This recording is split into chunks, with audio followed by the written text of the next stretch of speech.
ವೃಂದ. ಜಯ ಜಯ ಶ್ರೀ ಚೈತನ್ಯ ಜಯ ನಿತ್ಯಾನಂದ, ಜಯ ದ್ವೈತ ಚಂದ್ರ ಜಯ ಗೌರ ಭಕ್ತ ವೃಂದ. ಜಯ ಜಯ ಶ್ರೀ ಚೈತನ್ಯ ಜಯ ನಿತ್ಯಾನಂದ, ಜಯ ದ್ವೈತ ಚಂದ್ರ ಜಯ ಗೌರ ಭಕ್ತ ವೃಂದ. ಜಯ ಜಯ ಶ್ರೀ ಚೈತನ್ಯ ಜಯ ನಿತ್ಯಾನಂದ, ಜಯ ದ್ವೈತ ಚಂದ್ರ ಜಯ ಗೌರ ಭಕ್ತ ವೃಂದ. ಜಯ ಜಯ ಶ್ರೀ ಚೈತನ್ಯ ಜಯ ನಿತ್ಯಾನಂದ, ಜಯ ದ್ವೈತ ಚಂದ್ರ ಜಯ ಗೌರ ಭಕ್ತ ವೃಂದ. ಹರೇ ಕೃಷ್ಣ. ಚೈತನ್ಯ ಚರಿತಾಮೃತ ಓದುವ ತರಗತಿಗೆ ಎಲ್ಲರಿಗೂ ಸ್ವಾಗತ. ನೆನ್ನೆ ನಾವು 10ನೇ ಅಧ್ಯಾಯವನ್ನು ನೋಡ್ತಾ ಇದ್ವಿ. 10ನೇ ಅಧ್ಯಾಯದಲ್ಲಿ ನಾವು ಏನೇನು ತಿಳ್ಕೊಂಡ್ವಿ ನೆನ್ನೆ ಅಂದರೆ, ಚೈತನ್ಯ ಪ್ರಭುವಿನ ಆಶ್ರಯ ಪಡೆದ ಭಕ್ತರು ಭಕ್ತಿಯ ಸುಗಂಧದ ಅನುಭವ, ಆಶ್ರಯದಲ್ಲಿ ಭಕ್ತಿಯ ಸುಗಂಧದ ಅನುಭವ ದೊರೆಯುತ್ತೆ ಅಂತ ತಿಳ್ಕೊಂಡ್ವಿ. ಆಮೇಲೆ ಅಲ್ಲಿ ಜಯಘೋಷ ಮಾಡಿದ್ರು. ಯಾರಿಗೆ? ಚೈತನ್ಯ ಮಹಾಪ್ರಭುಗಳು, ನಿತ್ಯಾನಂದ, ಅದ್ವೈತ, ಗೌರ ಭಕ್ತರು, ಇವ್ರಿಗೆಲ್ಲರಿಗೂ ಜಯಘೋಷ ಮಾಡಿದ್ರು. ಆಮೇಲೆ ಅಲ್ಲಿಂದ ಮುಂದಕ್ಕೆ ಅವರ ಶಾಖೆಗಳ ಪರಿಚಯ. ಈ ಅಧ್ಯಾಯದ ಹೆಸರೇ ಚೈತನ್ಯ ಮಹಾಪ್ರಭುಗಳ ಶಾಖೆಗಳು ಅಂತಾರೆ. ಶಾಖೆ ಮತ್ತೆ ಉಪಶಾಖೆಗಳು ಅಂತ, ಅದ್ರ ಬಗ್ಗೆ ವಿವರಣೆನೇ ಈ ಅಧ್ಯಾಯದಲ್ಲಿ ಇರೋದು. ಅದ್ರ ಶಾಖೆಗಳ ಪರಿಚಯ ಅಂದ್ರೆ ಮುಖ್ಯವಾಗಿ ಚೈತನ್ಯ ಮಹಾಪ್ರಭುಗಳ ಮುಖ್ಯ ಶಾಖೆಗಳ ವಿವರಣೆ ಇಲ್ಲಿಂದ ಪ್ರಾರಂಭ ಆಗುತ್ತೆ. ಅದಕ್ಕೆ ಮುಂಚೆ ಅವ್ರು ಹೇಳಿದ್ರು, ಈ ಶಾಖೆಗಳಲ್ಲಿ ಯಾರು ಹೆಚ್ಚು ಮೇಲು ಕೀಳು ಅಥವಾ ಹೆಚ್ಚು ಕಡಿಮೆ ಅಂತ ಯಾರನ್ನೂ ಅಳಿಯಕ್ಕಾಗೋದಿಲ್ಲ. ಎಲ್ಲರೂ ಜ್ಯೇಷ್ಠ ಕನಿಷ್ಠ ಅಂತ ನಿರ್ಧಾರ ಮಾಡೋಕ್ಕಾಗಲ್ಲ. ಯಾರು ಭಕ್ತರು ದೊಡ್ಡವರು ಅಲ್ಲ, ಚಿಕ್ಕವರು ಅಲ್ಲ. ಆ ಕ್ರಮವನ್ನು ನಾವು ಭಕ್ತರಲ್ಲಿ ಹೇಳೋದಕ್ಕೆ ಆಗೋದಿಲ್ಲ. ಅದರಿಂದ ಅವ್ರು ಹೇಳ್ತಾ ಇದ್ದಾರೆ, ಎಲ್ಲರಿಗೂ ನಮಸ್ಕಾರ ಅಂದ್ರೆ ಎಲ್ಲಾ ಭಕ್ತರಿಗೂ ನಮಸ್ಕಾರ ಅಂತ ಕೃತಜ್ಞತಾ ಪೂರ್ವಕವಾಗಿ ಅವ್ರೆಲ್ಲರಿಗೂ ನಮಸ್ಕಾರ ಮಾಡ್ತಾ ಇದ್ದಾರೆ. ಶಾಖೆಗಳು ಅಂದ್ರೆ ಭಕ್ತರು ಮತ್ತೆ ಅವರ ಭಕ್ತ ವೃಂದ, ಅವ್ರು ಯಾರ್ಯಾರು ಇರ್ತಾರೋ ಅವ್ರೆಲ್ಲರೂ ಸೇರಿ ಒಂದು ಶಾಖೆ ಆಗುತ್ತೆ. ಈ ಎಲ್ಲ ಶಾಖೆಗಳಿರೋ ಭಕ್ತರು ಏನ್ ಮಾಡ್ತಾರೆ, ಇವರು ಕೃಷ್ಣ ಪ್ರೇಮ ಫಲವನ್ನ ಎಲ್ಲರಿಗೂ ಹಂಚ್ತಾರೆ. ಅದರಲ್ಲಿ ಮೊದಲನೇ ಶಾಖೆ ಯಾವ್ದಪ್ಪ ಅಂದ್ರೆ ಶ್ರೀವಾಸ ಶ್ರೀರಾಮ. ಮತ್ತೆ ಶ್ರೀವಾಸ ಶ್ರೀರಾಮ ಶ್ರೀಪತಿ ಶ್ರೀನಿಧಿ ಎಲ್ಲರೂ ಸೇರಿ ಒಂದು ದೊಡ್ಡ ಶಾಖೆ ಆಗುತ್ತೆ. ಇವರೆಲ್ಲರೂ ಏನ್ ಮಾಡ್ತಾ ಇರ್ತಾರೆ, ಶ್ರೀವಾಸ ಅವರ ಮನೆಯಲ್ಲಿ ಮಹಾಪ್ರಭು ನಿತ್ಯ ಸಂಕೀರ್ತನೆಯನ್ನ ಮಾಡ್ತಾ ಇರ್ತಾರೆ.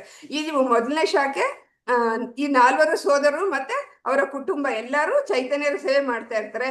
ಮತ್ತೆ ಶ್ರೀವಾಸ ಮನೆಯಲ್ಲಿ ಪ್ರಭುಗಳ ನಿತ್ಯ ಸಂಕೀರ್ತನೆ ನಡೀತಾ ಇರುತ್ತೆ. ಆದ್ರಿಂದ ಇದು ಚೈತನ್ಯ ಶಾಖೆಯಲ್ಲಿ ಒಂದು ಪ್ರಮುಖವಾಗಿ ಶಾಖೆ ಆಗಿದೆ ಅಂತ ಹೇಳ್ತಾರೆ. ಈ ಕುಟುಂಬದವರ ಶಾಖೆ ಇದು ವೈಶಿಷ್ಟ್ಯ ಏನಪ್ಪಾ ಅಂದ್ರೆ, ಅವರು ಎಲ್ಲರೂ ಮಹಾಪ್ರಭುಗಳ ಸೇವೆಯಲ್ಲಿ ಏಕನಿಷ್ಠರಾಗಿ ತೊಡ್ಕೊಂಡಿದ್ರಂತೆ. ಅವರು ಮಹಾಪ್ರಭುವನ್ ಬಿಟ್ಟು ಬೇರೆ ಯಾವುದೇ ದೇವರು ಅಥವಾ ದೇವತೆಗಳ ಆರಾಧನೆಯನ್ನ ಮಾಡ್ತಾ ಇರಲಿಲ್ಲ. ಇದು ಈ ಶಾಖೆಯ ವೈಶಿಷ್ಟ್ಯ ಅಂತ ಹೇಳ್ತಾ ಇದ್ದಾರೆ. ನೆಕ್ಸ್ಟ್ 12ನೇ ಶ್ಲೋಕದಲ್ಲಿ 2ನೇ ಶಾಖೆಯನ್ನು ಪರಿಚಯ ಮಾಡ್ಕೊಡ್ತಾ ಇದ್ದಾರೆ. ಆ 2ನೇ ಶಾಖೆಯ ಹೆಸರು ಆಚಾರ್ಯ ರತ್ನ. ಆಚಾರ್ಯ ರತ್ನ ಅಂತ 2ನೇ ಶಾಖೆ ಹೆಸರು. ಆಚಾರ್ಯ ರತ್ನರು ಯಾರಪ್ಪ ಅಂದ್ರೆ ಅವರು ಚಂದ್ರಶೇಖರ. ಅವ್ರ ಹೆಸರು ಚಂದ್ರಶೇಖರ. ಆಚಾರ್ಯ ರತ್ನರ ಹೆಸರು ಚಂದ್ರಶೇಖರ. ಅಲ್ಲಿ ಅವ್ರ ಜೊತೆ ಯಾವ ಲೀಲೆ ನಡೀತಾ ಇತ್ತು ಮಹಾಪ್ರಭುಗಳದ್ದು ಅಂದ್ರೆ, ಅವ್ರ ಹತ್ರ ನಾಟಕ ಮತ್ತೆ ನೃತ್ಯ ನಡೀತಾ ಇತ್ತಂತೆ. ಅಲ್ಲಿ ಆ ನಾಟಕದಲ್ಲಿ ಬರೀ ಭಕ್ತರು ಮಾತ್ರ ಭಾಗವಹಿಸ್ತಾ ಇದ್ರು. ಯಾವುದೇ ಪ್ರೊಫೆಷನಲ್ ಆಕ್ಟರ್ಸ್ ಅಲ್ಲಿ ಅವರ ನಾಟಕದಲ್ಲಿ ಭಾಗವಹಿಸೋ ಅವಕಾಶ ಅವ್ರಿಗಿರ್ಲಿಲ್ಲ. ಮುಂದೆ ಈ ಚಂದ್ರಶೇಖರ ಆಚಾರ್ಯರ ಮನೆಯೇ ನಂತರ ರೋಜಪಟ್ಟಣ ಅಂತ ಕರೆದು ಅದನ್ನ ರಕ್ಷಣೆ ಮಾಡಿ ಇಟ್ಟಿದ್ದಾರೆ. ಮತ್ತೆ ಈಗ ಅಲ್ಲಿ ಆ ಮನೆಯಲ್ಲಿ ಭಕ್ತಿ ಸಿದ್ಧಾಂತ ಸರಸ್ವತಿ ಠಾಕೂರರು ಆ ಸ್ಥಳದಲ್ಲಿ ಚೈತನ್ಯ ಮಠವನ್ನ ಸ್ಥಾಪನೆ ಮಾಡಿದ್ದಾರೆ. ಇವರು ಚಂದ್ರಶೇಖರ ಆಚಾರ್ಯರು ಅನ್ನೋರು ಮಹಾಪ್ರಭುಗಳ ಅನೇಕ ಲೀಲೆಗಳಲ್ಲಿ ಸಾಕ್ಷಿಯಾಗಿದ್ರು. ಆದ್ರಿಂದ ಇವ್ರನ್ನ ಚೈತನ್ಯ ವೃಕ್ಷದ 2ನೇ ಪ್ರಮುಖ ಶಾಖೆ ಅಂತ ಗುರುತಿಸ್ತಾ ಇದ್ದಾರೆ. ಇವತ್ತು 14ನೇ ಶ್ಲೋಕದಿಂದ ಪ್ರಾರಂಭ ಮಾಡೋಣ. 14ನೇ ಶ್ಲೋಕ ಇನ್ನೊಂದು ಮುಖ್ಯ ಶಾಖೆಯನ್ನ ಈ 14ನೇ ಶ್ಲೋಕದಿಂದ ಪರಿಚಯ ಮಾಡ್ಕೊಡ್ತಾ ಇದ್ದಾರೆ. ಪುಂಡರೀಕ ವಿದ್ಯಾನಿಧಿ ಬಡ ಶಾಖ ಕಾನಿ, ಯಾಂಜ ನಾಮ ಲಾಯಿ ಪ್ರಭು ಕಾಂದಿಲ ಅಪನಿ. ಹರೇ ಕೃಷ್ಣ. ಕಾಂತಮಣಿ ಮಾತಾಜಿ ಓದಿ.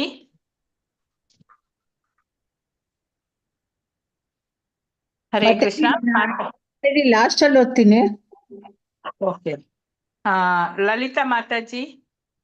ಹರೇ ಕೃಷ್ಣ ಮಾತಾಜಿ. पुंडरीक विद्यानिधि बड़ा शाख जानी, यांग्र नाम ताई प्रभु लाई प्रभु कांदिला आपनी. पुंडरीक ವಿದ್ಯಾನಿಧಿ, ಪುಂಡರೀಕ ವಿದ್ಯಾನಿಧಿ ಬಡ ಶಾಖ, ಇನ್ನೊಂದು ದೊಡ್ಡ ಶಾಖೆ. ಜಾನಿ ನಾನು ಬಲ್ಲೆ, ಯಾಂಗ್ರ ನಾಮ ಯಾರ ಹೆಸರು ಲಾಯಿ ತೆಗೆದುಕೊಂಡು ಪ್ರಭುಗಳು ಕಾಂದೀಲ ಆಳುತ್ತಿದ್ದರು ಆಪನಿ ತಮ್ಮಷ್ಟಕ್ಕೆ. ಪುಂಡರೀಕ ವಿದ್ಯಾನಿಧಿಗಳು ಮೂರನೆಯ ದೊಡ್ಡ ಶಾಖೆ.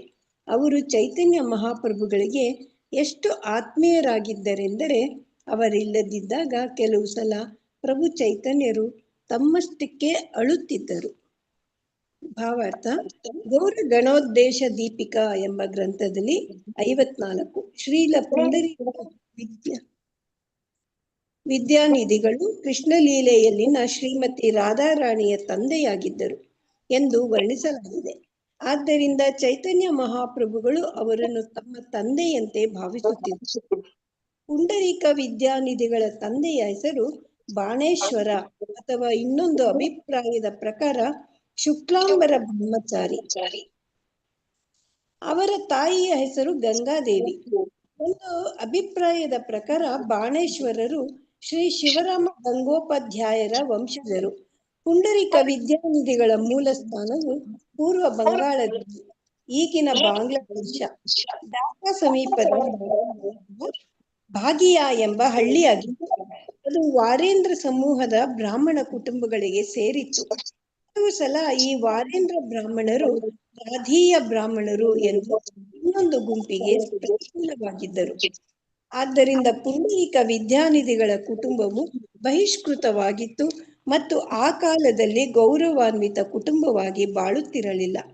ಶ್ರೀಲ ಭಕ್ತಿ ಸಿದ್ಧಾಂತ ಸರಸ್ವತಿ ಠಾಕೂರರು ತಮ್ಮ ಅನುಭಾಷ್ಯದಲ್ಲಿ ಹೀಗೆ ಬರೆದಿದ್ದಾರೆ: ಈ ಕುಟುಂಬದ ಸದಸ್ಯರೊಬ್ಬರು ಬೃಂದಾವನದಲ್ಲಿ ವಾಸ ಮಾಡುತ್ತಿದ್ದಾರೆ. ಅವರ ಹೆಸರು ಸರೋಜಾನಂದ ಗೋಸ್ವಾಮಿ. ಈ ಕುಟುಂಬದ ಒಂದು ವಿಶೇಷ ಲಕ್ಷಣವೆಂದರೆ ಪ್ರತಿಯೊಬ್ಬರಿಗೂ ಒಬ್ಬನೇ ಒಬ್ಬ ಮಗ ಅಥವಾ ನಿಸ್ಸಂತಾನವಾಗಿರುತ್ತಿತ್ತು. ಆದ್ದರಿಂದ ಈ ಕುಟುಂಬವು ಬಹಳ ವ್ಯಾಪಕವಾಗಿ ಹರಡಿಲ್ಲ. ಪೂರ್ವ ಬಂಗಾಳದ ಚಟ್ಟಗ್ರಾಮ ಜಿಲ್ಲೆಯಲ್ಲಿ ಹಾಜಾರಿ ಎಂಬ ಸ್ಥಳವಿದೆ. ಇಲ್ಲಿಗೆ ಅನತಿ ದೂರದಲ್ಲಿ ಮೇಖಲಾ ಗ್ರಾಮ ಎಂಬ ಹಳ್ಳಿ ಇದೆ. ಪುಂಡರೀಕ ವಿದ್ಯಾನಿಧಿಯವರ ಪೂರ್ವಜರು ಇಲ್ಲಿ ನೆಲೆಸಿದ್ದರು. ಚಟ್ಟಗ್ರಾಮದಿಂದ ಮೇಖಲಾ ಗ್ರಾಮಕ್ಕೆ ಕುದುರೆ ಸವಾರಿಯಲ್ಲಿ, ಎತ್ತಿನ ಗಾಡಿಯಲ್ಲಿ ಅಥವಾ ಉಗಿ ದೋಣಿಯಲ್ಲಿ ಹೋಗಬಹುದು. ಉಗಿ ದೋಣಿಯ ನಿಲ್ದಾಣಕ್ಕೆ ಅನ್ನಪೂರ್ಣ ಘಾಟ ಎಂದು ಕರೆಯುತ್ತಾರೆ. ಪುಂಡರೀಕ ವಿದ್ಯಾನಿಧಿಗಳ ಜನ್ಮಸ್ಥಳವು ಅನ್ನಪೂರ್ಣ ಘಾಟಿನಿಂದ ನೈಋತ್ಯ ದಿಕ್ಕಿಗೆ ಸುಮಾರು 2 ಮೈಲಿ ದೂರದಲ್ಲಿದೆ. ಪುಂಡರೀಕ ವಿದ್ಯಾನಿಧಿಗಳು ಅಲ್ಲಿ ಕಟ್ಟಿಸಿದ ದೇವಸ್ಥಾನವು ಈಗ ಬಹಳ ಹಳೆಯದಾಗಿದ್ದು ದುರಸ್ತಿಯಾಗಬೇಕಾಗಿದೆ. ದುರಸ್ತಿಯಾಗದಿದ್ದರೆ ಆ ದೇವಸ್ಥಾನವು ಶೀಘ್ರವೇ ಕುಸಿದು ಬೀಳಬಹುದು. ಆ ದೇವಸ್ಥಾನದ ಇಟ್ಟಿಗೆಗಳ ಮೇಲೆ 2 ಶಾಸನಗಳಿವೆ. ಆದರೆ ಅವು ಎಷ್ಟು ಜೀರ್ಣವಾಗಿವೆ ಎಂದರೆ ಓದಲು ಸಾಧ್ಯವಿಲ್ಲ. ಆದರೆ ಈ ದೇವಸ್ಥಾನಕ್ಕೆ ಸುಮಾರು 200 ಗಜ ದಕ್ಷಿಣದಲ್ಲಿ ಇನ್ನೊಂದು ದೇವಸ್ಥಾನವಿದೆ. ಪುಂಡರೀಕ ವಿದ್ಯಾನಿಧಿಗಳು ಕಟ್ಟಿಸಿದ ಹಳೆಯ ದೇವಸ್ಥಾನ ಇದೆ ಎಂದು ಕೆಲವರು ಹೇಳುತ್ತಾರೆ. ಶ್ರೀ ಚೈತನ್ಯ ಮಹಾಪ್ರಭುಗಳು ಪುಂಡರೀಕ ವಿದ್ಯಾನಿಧಿಗಳನ್ನು ತಂದೆ ಎಂದು ಕರೆಯುತ್ತಿದ್ದರು. ಅವರಿಗೆ ಪ್ರೇಮನಿಧಿ ಎಂಬ ಬಿರುದನ್ನು ಕೊಟ್ಟಿದ್ದರು. ಪುಂಡರೀಕ ವಿದ್ಯಾನಿಧಿಗಳು ಮುಂದೆ ಗದಾಧರ ಪಂಡಿತರಿಗೆ ಗುರುಗಳಾದರು ಮತ್ತು ಸ್ವರೂಪ ದಾಮೋದರರಿಗೆ ನಿಕಟ ಮಿತ್ರರಾದರು. ಪುಂಡರೀಕ ವಿದ್ಯಾನಿಧಿಗಳು ಸಾಮಾನ್ಯ ಚಿಲ್ಲರೆ ಮನುಷ್ಯ ಎಂದು ಮೊದಲಿಗೆ ಗದಾಧರ ಪಂಡಿತರು ತಪ್ಪು ತಿಳಿದುಕೊಂಡಿದ್ದರು. ಆದರೆ ಮುಂದೆ ಶ್ರೀ ಚೈತನ್ಯ ಪ್ರಭುಗಳು ತಿದ್ದಿದ್ದರಿಂದ ಅವರು ಪುಂಡರೀಕ ವಿದ್ಯಾನಿಧಿಗಳ ಶಿಷ್ಯರಾದರು. ಪುಂಡರೀಕ ವಿದ್ಯಾನಿಧಿಗಳ ಬಾಳಿನಲ್ಲಿ ಇನ್ನೊಂದು ಆಕಸ್ಮಿಕ ಘಟನೆ ನಡೆಯಿತು. ಅವರು ಜಗನ್ನಾಥ ದೇವಸ್ಥಾನದ ಅರ್ಚಕರನ್ನು ಟೀಕಿಸಿದರು. ಅದಕ್ಕೆ ಜಗನ್ನಾಥ ಪ್ರಭು ಸ್ವತಃ ಅವರ ಕೆನ್ನೆಗೆ ಹೊಡೆದು ಶಿಕ್ಷಿಸಿದನು. ಇದನ್ನು ಶ್ರೀ ಚೈತನ್ಯ ಭಾಗವತದ ಅಂತ್ಯಖಂಡದಲ್ಲಿ 7ನೇ ಅಧ್ಯಾಯದಲ್ಲಿ ವರ್ಣಿಸಲಾಗಿದೆ. ಶ್ರೀ ಭಕ್ತಿ ಸಿದ್ಧಾಂತ ಸರಸ್ವತಿ ಠಾಕೂರರು ತಮ್ಮ ಕಾಲದಲ್ಲಿ ಪುಂಡರೀಕ ವಿದ್ಯಾನಿಧಿಗಳ 2 ವಂಶಜರು ಇನ್ನೂ ಜೀವಿಸಿದ್ದರೆಂದು ತಿಳಿಸುತ್ತಾರೆ. ಅವರ ಹೆಸರು ಶ್ರೀ ಹರಕುಮಾರ ಸ್ಮೃತಿ ತೀರ್ಥ ಮತ್ತು ಶ್ರೀ ಕೃಷ್ಣ ಕಿಂಕರ ವಿದ್ಯಾಲಂಕಾರ. ಹೆಚ್ಚಿನ ವಿವರಗಳಿಗೆ ವೈಷ್ಣವ ಮಂಜೂಷ ಎಂಬ ನಿಘಂಟನ್ನು ಆಸಕ್ತರು ನೋಡಬಹುದು. ಹರೇ ಕೃಷ್ಣ ಮಾತಾಜಿ, ಧನ್ಯವಾದಗಳು. ಧನ್ಯವಾದ ಮಾತಾಜಿ.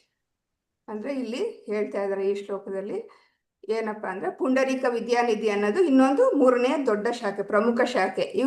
ಈ ಶಾಖೆ ಮಹಾಪ್ರಭುಗಳಿಗೆ ಅತ್ಯಂತ ಪ್ರಿಯವಾಗಿರೋದು. ಯಾಕಪ್ಪ ಈ ಪ್ರಿಯ ಮಹಾಪ್ರಭುಗಳಿಗೆ, ಚೈತನ್ಯ ಮಹಾಪ್ರಭುಗಳಿಗೆ ಈ ಶಾಖೆ ತುಂಬಾ ಪ್ರಿಯ ಯಾಕೆ ಅಂದ್ರೆ, ಈ ಪುಂಡರೀಕ ವಿದ್ಯಾನಿಧಿಯ ಹೆಸರನ್ನು ಸ್ಮರಿಸಿದಾಗ ಮಹಾಪ್ರಭುಗಳು ಸ್ವತಃ ಅಳ್ತಾ ಇದ್ರಂತೆ. ಆದ್ರಿಂದ ಈ ಶಾಖೆ ಅನ್ನೋದು ಮಹಾಪ್ರಭುಗಳಿಗೆ ತುಂಬಾ ಪ್ರಿಯವಾಗಿರೋ ಶಾಖೆ ಅಂತ ಇಲ್ಲಿ ಶ್ಲೋಕದಲ್ಲಿ ಹೇಳ್ತಾ ಇದ್ದಾರೆ. ಅಂದ್ರೆ ಪುಂಡರೀಕ ವಿದ್ಯಾನಿಧಿ ಚೈತನ್ಯ ಮಹಾಪ್ರಭುಗಳ ಭಕ್ತವೃಂದದ ಮೂರನೇ ಪ್ರಮುಖ ಶಾಖೆ. ಅವರು ಅತ್ಯಂತ ಪ್ರಿಯವಾಗಿರೋ ಅಂತ ಭಕ್ತರು. ಇವರ ಹೆಸರನ್ನು ಸ್ಮರಣೆ ಮಾಡಿದಾಗ ಚೈತನ್ಯ ಪ್ರಭುಗಳು ಸ್ವತಃ ಅಳ್ತಾ ಇದ್ರು. ಇದರಿಂದ ಪುಂಡರೀಕ ವಿದ್ಯಾನಿಧಿಯವರು ಮತ್ತೆ ಚೈತನ್ಯ ಮಹಾಪ್ರಭುಗಳಿಗಿರುವ ಆಪ್ತ ಸಂಬಂಧ ಏನು ಅಂತ ಇದರಿಂದ ನಮಗೆ ಗೊತ್ತಾಗುತ್ತೆ. ಆದ್ರಿಂದ ಇವರನ್ನು ಸಾಮಾನ್ಯ ಭಕ್ತರು ಅಂತ ನಾವು ನೋಡ್ಬಾರ್ದು. ಇವರು ಭಕ್ತಿ ವೃಕ್ಷದ ಪ್ರಮುಖ ಶಾಖೆ ಅಂತ ಇಲ್ಲಿ ಕೃತಿಕಾರರು ಅವ್ರ ಬಗ್ಗೆ ಹೇಳ್ತಾ ಇದ್ದಾರೆ. ಮತ್ತೆ ಭಾವಾರ್ಥದಲ್ಲಿ ಹೇಳ್ತಾ ಇದ್ದಾರೆ, ಇಲ್ಲಿ ಗೌರವ ಗಣೋದ್ದೇಶ ದೀಪಿಕದ ಪ್ರಕಾರ ಕೃಷ್ಣ ಲೀಲೆಯಲ್ಲಿ ಪುಂಡರೀಕ ವಿದ್ಯಾನಿಧಿಯವರು ಶ್ರೀಮತಿ ರಾಧಾರಾಣಿಯ ತಂದೆಯಾದ ಋಷಭಾನು ಮಹಾರಾಜರ ರೂಪದಲ್ಲಿ ಇರ್ತಾ ಇದ್ರಂತೆ. ಆದ್ರಿಂದ ಚೈತನ್ಯ ಮಹಾಪ್ರಭು ಅವ್ರಿಗೆ ತಂದೆ ಅಂತ ಪ್ರೀತಿಯಿಂದ ಗೌರವಿಸ್ತಾ ಇದ್ರಂತೆ. ಮತ್ತೆ ಅವ್ರಿಗೆ ಪ್ರೇಮನಿಧಿ ಅನ್ನೋ ಒಂದು ಬಿರುತನ್ನು ಸಹ ಕೊಟ್ಟಿದ್ರಂತೆ. ಮತ್ತೆ ಇತರ ಭಕ್ತರ ಜೊತೆ ಅವ್ರ ಸಂಬಂಧ ಯಾವ ತರ ಇರ್ತಾ ಇತ್ತು? ಪುಂಡರೀಕ ವಿದ್ಯಾನಿಧಿ ನಂತರ ಗದಾಧರ ಪಂಡಿತರು,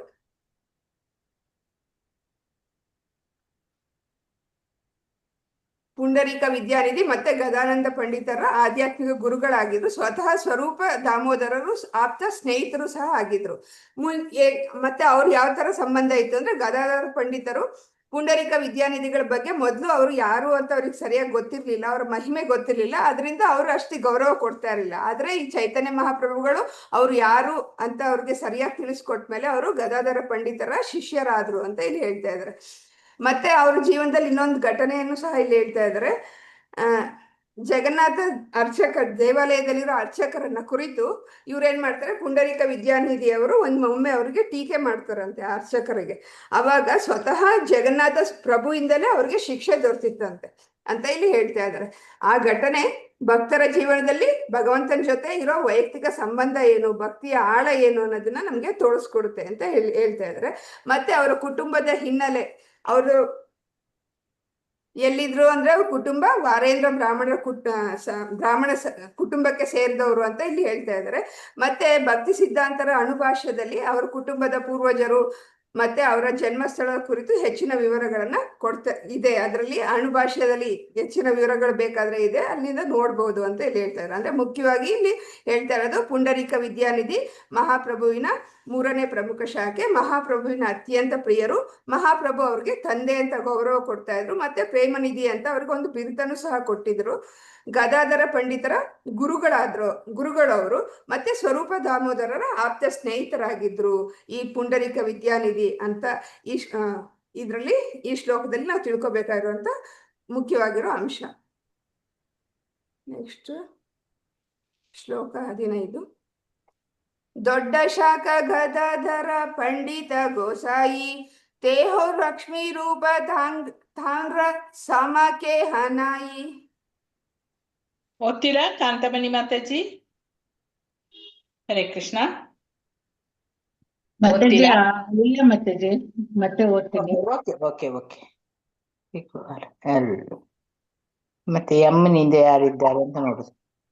MNO. ಮಾತಾಜಿ ನಂಗೆ ತುಂಬಾ ದಿನದಿಂದ ಚಾನ್ಸೇ ಬಂದಿಲ್ಲ ಮಾತಾಜಿ. ಪದ್ಮಾ ಮಾತಾಜಿ ಓದಿ. ಹರೇ ಕೃಷ್ಣ ಮಾತಾಜಿ. ಶ್ಲೋಕ 15. ಬಡ ಶಾಖ ಗದಾಧರ ಪಂಡಿತ ಗೋಸಾಯಿ ತೇಜೋ ಲಕ್ಷ್ಮೀ ರೂಪ ತಾಜ್ರ ಸಮಕೇಹ ನಾಹಿ. ಬಡ ಶಾಖ ದೊಡ್ಡ ಶಾಖೆ, ಗದಾಧರ ಪಂಡಿತ ಗೋಸಾಯಿ ಗದಾಧರ ಪಂಡಿತರ ಶಿಷ್ಯ ಪರಂಪರ ಅಥವಾ ವಂಶಜರು. ತೇಜೋ ಗದಾಧರ ಪಂಡಿತ, ಲಕ್ಷ್ಮೀ ರೂಪ ಪ್ರಭು ಕೃಷ್ಣನ ಲಾದಿನಿ ಶಕ್ತಿಯ ಅವತಾರ. ತಾಜ್ರ ಅವರ ಸಮಾನ, ಕೇಹ ಯಾರಾದರೊಬ್ಬರು, ನಾಹಿ ಯಾರು ಇಲ್ಲ. ಅನುವಾದ: ನಾಲ್ಕನೇ ಶಾಖೆಯಾದ ಗದಾಧರ ಪಂಡಿತರು ಶ್ರೀಕೃಷ್ಣನ ಲಾದಿನಿ ಶಕ್ತಿಯ ಒಂದು ಅವತಾರ ಎಂದು ವರ್ಣಿಸಲಾಗಿದೆ. ಆದ್ದರಿಂದ ಯಾರು ಅವರಿಗೆ ಸರಿಕಟ್ಟಲಾರರು. ಭಾವಾರ್ಥ ಸ್ವಲ್ಪ ಮೇಲೆ ಮಾಡಿ ಮಾತಾಜಿ. ನಾನೇ ಮೇಲೆ ಮಾಡ್ಬೇಕಲ್ಲ. ಓಕೆ. ಚೈತನ್ಯ ಮಹಾಪುರುಷದ ಶಾಖೋಪಾಶಗಳು. ಶಾಖೋಪ ಶಾಖೆಗಳು. ಲೀಲೆಗಳಲ್ಲಿ ಹರೇ ಕೃಷ್ಣ. ಗೌರ ಗಣೋದ್ದೇಶ ದೀಪಿಕಾದಲ್ಲಿ 147-53 ಹೀಗೆ ಹೇಳಲಾಗಿದೆ. ವೃಂದಾವನೇಶ್ವರಿ ಎಂದು ಹೆಸರಾಗಿದ್ದ ಶ್ರೀಕೃಷ್ಣನ ಲಾದಿನಿ ಶಕ್ತಿಯು ಚೈತನ್ಯ ಮಹಾಪ್ರಭುಗಳ ಲೀಲೆಗಳಲ್ಲಿ ಈಗ ಶ್ರೀ ಗದಾಧರ ಪಂಡಿತ ಎಂಬ ರೂಪವನ್ನು ತಾಳಿದೆ. ಕೃಷ್ಣನ ಲಾದಿನಿ ಶಕ್ತಿಯಾದ ಲಕ್ಷ್ಮಿಯ ರೂಪವು ಶ್ಯಾಮಸುಂದರ ವಲ್ಲಭ ಎಂಬ ರೂಪದಲ್ಲಿ ಹಿಂದೆ ಪ್ರಭುವಿಗೆ ಬಹಳ ಪ್ರಿಯವಾಗಿತ್ತು ಎಂದು ಸ್ವರೂಪ ದಾಮೋದರ ಗೋಸ್ವಾಮಿಯವರು ತಿಳಿಸಿದ್ದಾರೆ. ಅದೇ ಶ್ಯಾಮಸುಂದರ ವಲ್ಲಭ ಪ್ರಭು ಚೈತನ್ಯರ ಕಾಲದಲ್ಲಿ ಗದಾಧರ ಪಂಡಿತ ಎಂದು ಇದ್ದರು. ಹಿಂದೆ ಲಲಿತಾ ಸಖಿಯಾಗಿ ಅವಳು ಶ್ರೀಮತಿ ರಾಧಾರಾಣಿಗೆ ಬಹುವಾಗಿ ಸೇವೆ ಸಲ್ಲಿಸಿದ್ದಳು. ಚೈತನ್ಯ ಚರಿತಾಮೃತ ಈ ಭಾಗದ 12ನೇ ಅಧ್ಯಾಯದಲ್ಲಿ ಗದಾಧರ ಪಂಡಿತರ ವಂಶಜರ ಅಥವಾ ಶಿಷ್ಯ ಪರಂಪರೆಯ ಒಂದು ವರ್ಣನೆ ಇದೆ. ಹರೇ ಕೃಷ್ಣ ಮಾತಾಜಿ. ಹರೇ ಕೃಷ್ಣ. ಧನ್ಯವಾದ. ಅಂದ್ರೆ ಈ ಶ್ಲೋಕದಲ್ಲಿ ಹೇಳ್ತಾ ಇದ್ರೆ ಮುಂದಿನ 4ನೇ ಪ್ರಮುಖ ಶಾಖೆ ಯಾವ್ದಪ್ಪ ಅಂದ್ರೆ ಗದಾಧರ ಪಂಡಿತರು. ಇವರು ಚೈತನ್ಯ ಮಹಾಪ್ರಭುವಿನ ಭಕ್ತಿ ವೃಕ್ಷದ 4ನೇ ಪ್ರಮುಖ ಶಾಖೆ. ಅವರನ್ನ ಲಕ್ಷ್ಮೀ ಸ್ವರೂಪ ಅಂತ ಇಲ್ಲಿ ವರ್ಣನೆ ಮಾಡಿದ್ದಾರೆ. ಯಾಕೆ ಅಂದ್ರೆ ಅವರು ಕೃಷ್ಣನ ಆನಂದ ಮತ್ತೆ ಲಾದಿನಿ ಶಕ್ತಿಯ ಸ್ವರೂಪ ಅಂತೆ. ಅವರ ಸ್ಥಾನ ವಿಶಿಷ್ಟ ಆಗಿರೋದು. ಆದ್ರಿಂದ ಇಲ್ಲಿ ಅವ್ರಿಗೆ ತಾಮ್ನ ಸಮ ಕೇಹಿ ನಾಯಿ ಅಂದ್ರೆ ಅವ್ರಿಗೆ ಸಮಾನರಾದವರು ಯಾರು ಇಲ್ಲ ಅಂತ ಇಲ್ಲಿ ಕೃತಿಕಾರರು ಹೇಳ್ತಾ ಇದ್ದಾರೆ. ಮತ್ತೆ ಭಾವಾರ್ಥದಲ್ಲಿ ಹೇಳ್ತಾ ಇದ್ದಾರೆ ಗದಾಧರ ಪಂಡಿತರ ದಿವ್ಯ ಸ್ವರೂಪ ಏನು ಅಂತ ಇಲ್ಲಿ ನಮಗೆ ತಿಳಿಸ್ಕೊಡ್ತಾ ಇದ್ದಾರೆ. ಗೌರ ಗಣೋದೇಶಕ ದೀಪಿಕದ ಪ್ರಕಾರ ಶ್ರೀಕೃಷ್ಣನ ಆನಂದ ಶಕ್ತಿ ಹಿಂದೆ ವೃಂದಾವನೇಶ್ವರಿ ಅಂತ ಪ್ರಸಿದ್ಧ ಆಗಿರುತ್ತೆ. ಅದೇ ಶಕ್ತಿ ಅನಂತರ ಶ್ರೀ ಚೈತನ್ಯ ಮಹಾಪ್ರಭುಗಳ ಲೀಲೆಯಲ್ಲಿ ಗದಾಧರ ಪಂಡಿತ ರೂಪದಲ್ಲಿ ವ್ಯಕ್ತ ಆಗಿದೆ ಅಂತ ಇಲ್ಲಿ ಹೇಳ್ತಾ ಇದ್ದಾರೆ. ಈ ಸ್ವರೂಪ ಏನಕ್ಕೆ ಮುಖ್ಯ ಅಂದ್ರೆ ಹಿಂದೆ ಲಕ್ಷ್ಮೀ ರೂಪದಲ್ಲಿ ಅದು ಕೃಷ್ಣನಿಗೆ ತುಂಬಾ ಪ್ರಿಯವಾಗಿರುವಂತ ರೂಪ ಆಗಿತ್ತು. ಆ ರೂಪವನ್ನ ಶ್ಯಾಮಸುಂದರ ವಲ್ಲಭ ಅಂತ ಕರೀತಾ ಇದ್ರು. ಅದೇ ಈ ಶ್ಯಾಮಸುಂದರ ವಲ್ಲಭ ರೂಪ ಈಗ ಗದಾಧರ ಪಂಡಿತ ರೂಪದಲ್ಲಿ ಚೈತನ್ಯ ಲೀಲೆಯಲ್ಲಿ ಭಾಗವಹಿಸಿರೋದು ಅಂತ ಇಲ್ಲಿ ಹೇಳ್ತಾ ಇದ್ದಾರೆ. ಮತ್ತೆ ಇಲ್ಲಿ ರಾಧಾರಾಣಿ ಮತ್ತೆ ಲಲಿತಾ ಸಖಿಯಂಗೆ ಏನ್ ಸಂಬಂಧ ಅಂದ್ರೆ ಗದಾಧರ ಪಂಡಿತರು ಹಿಂದೆ ಲಲಿತಾ ಸಖಿಯಾಗಿ ಶ್ರೀಮತಿ ರಾಧಾರಾಣಿಗೆ ಸೇವೆ ಮಾಡ್ತಾ ಇದ್ರು. ಆದ್ದರಿಂದ ಗದಾಧರ ಪಂಡಿತರನ್ನು ಶ್ರೀಮತಿ ರಾಧಾರಾಣಿ ಮತ್ತು ಲಲಿತಾ ಸಖಿಯ ಅವತಾರ ರೂಪ ಅಂತ ಇಲ್ಲಿ ಕರೀತಾ ಇದ್ದಾರೆ. ಹೀಗಾಗಿ ಅವರ ಸ್ವರೂಪ ವಿಶೇಷ ಮತ್ತೆ ಆಳವಾಗಿರುವಂಥದ್ದು ಅಂತ ಇಲ್ಲಿ ಹೇಳ್ತಾ ಇದ್ದಾರೆ. ಗದಾಧರ ಪಂಡಿತರ ಶಿಷ್ಯ ಪರಂಪರೆ, ಅವರ ವಂಶ ಪರಂಪರೆ ಕುರಿತು ಎಲ್ಲಿ ಹೇಳಿದರೆ ನಮ್ಗೆ ಚೈತನ್ಯ ಚರಿತಾಮೃತದ 12ನೇ ಅಧ್ಯಾಯದಲ್ಲಿ ಅವರ ವಿವರಗಳಿದೆ ಅಂತ ಈ ಶ್ಲೋಕದಲ್ಲಿ ಹೇಳ್ತಾ ಇದ್ದಾರೆ. ಅಂದ್ರೆ 3ನೇ ದೊಡ್ಡ ಶಾಖೆ ಪುಂಡರಿಕ ವಿದ್ಯಾನಿಧಿದು ಅಂತ 14ನೇ ಶ್ಲೋಕದಲ್ಲಿ ತಿಳ್ಕೊಂಡ್ವಿ. 15ನೇ ಶ್ಲೋಕದಲ್ಲಿ ಗದಾಧರ ಪಂಡಿತರು 4ನೇ ಪ್ರಮುಖ ಶಾಖೆ ಅಂತ ನಮ್ಗೆ ಇಲ್ಲಿ ತಿಳ್ಕೊತಾ ಇದೀವಿ. ನೆಕ್ಸ್ಟ್ 16ನೇ ಶ್ಲೋಕ. ತಾಮ್ರ ಶಿಷ್ಯ ಉಪಶಿಷ್ಯ ತಾಮ್ರ ಉಪಶಾಖ ಆಮತ ಸಭ ಶಾಖ ಉಪಶಾಖರ ಲೇಖ. ಹರೇ ಕೃಷ್ಣ. ಪಾರ್ವತಮ್ಮ ಮಾತಾಜಿ, ನೀವು 7ನೇ ತಾರೀಕಿಗೆ ಓದಿದ್ದೀರಾ? ಓದಿಲ್ಲ ಅಂತ ಹೇಳ್ಬೇಡಿ. ನಾನು ಎಲ್ಲರಿಗೂ ಹಂಚಿ ನೋಡಿಕೊಂಡೇ ಕೊಡ್ತಾ ಇದ್ದೇನೆ. ಟಿಕ್ ಮಾಡ್ತೇನೆ ನಾನು. ಓಕೆ, ಓದಿ ಮಾತಾಜಿ, ಓದಿ. ಮಾತಾಜಿ ನಾನು ಓದ್ಲಾ? ಸೌಂಡ್ ಇಲ್ಲ ಇವಾಗ. ಈಗ ಪಾರ್ವತಮ್ಮ ಮಾತಾಜಿ ಓದ್ಲಿ. ಮಾತಾಜಿ ನೆಕ್ಸ್ಟ್ ನೀವು ಓದಿ. ಸರಿ ಮಾತಾಜಿ. ಆಯ್ತು ಮಾತಾಜಿ.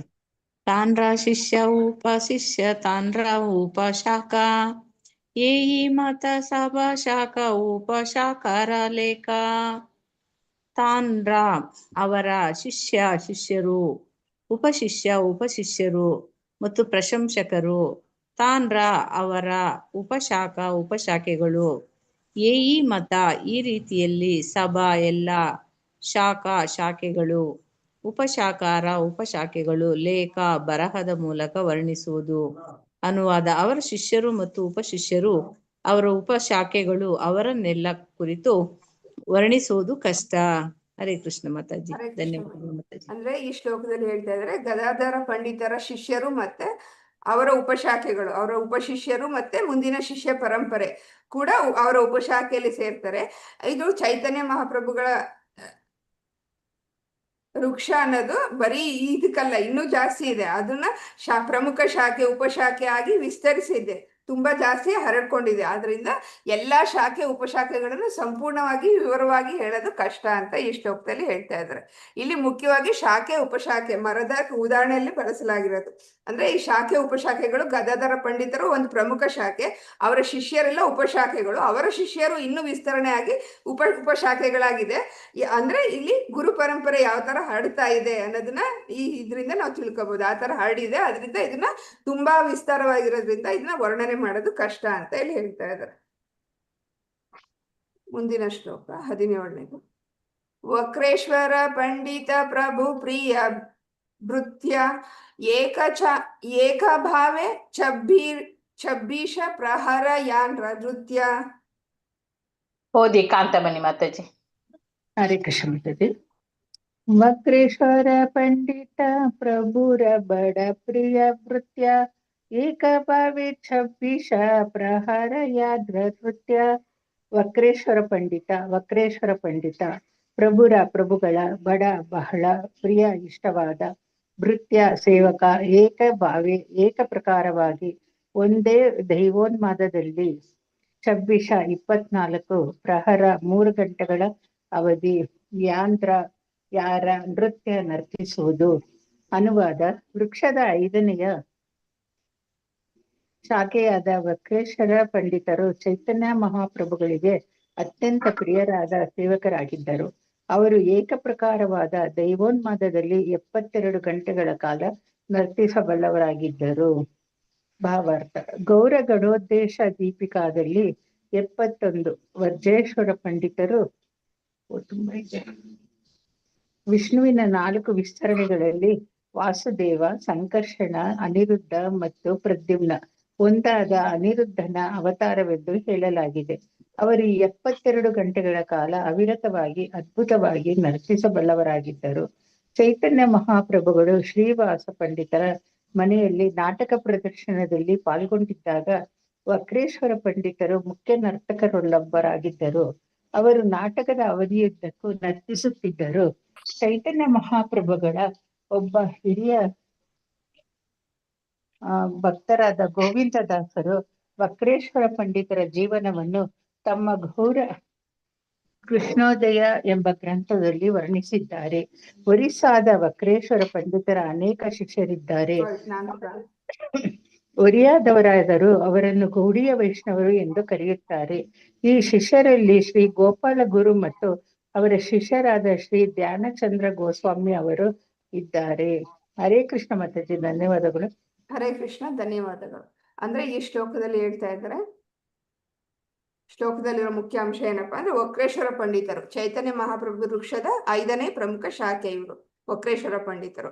ಅವರು ಮಹಾಪ್ರಭುವಿಗೆ ಅತ್ಯಂತ ಪ್ರಿಯ ಸೇವಕರಾಗಿದ್ರು. ಅವರ ವಿಶೇಷತೆ ಅಥವಾ ವಿಶೇಷ ಲಕ್ಷಣ ಏನು ಅಂದ್ರೆ ಅವರು ಭಕ್ತಿಯ ಆನಂದದಲ್ಲಿ ನೃತ್ಯ ಮಾಡೋದು. ಆ ನೃತ್ಯ ಎಷ್ಟು ಸಮಯ ಮಾಡ್ತಾ ಇದ್ರು? ಅವರು 24 ಪ್ರಹರ ಅಂದ್ರೆ ನಮ್ಮ ಇದರಲ್ಲಿ 72 ಗಂಟೆಗಳ ಕಾಲ ನೃತ್ಯ ಮಾಡ್ತಾ ಇದ್ರಂತೆ.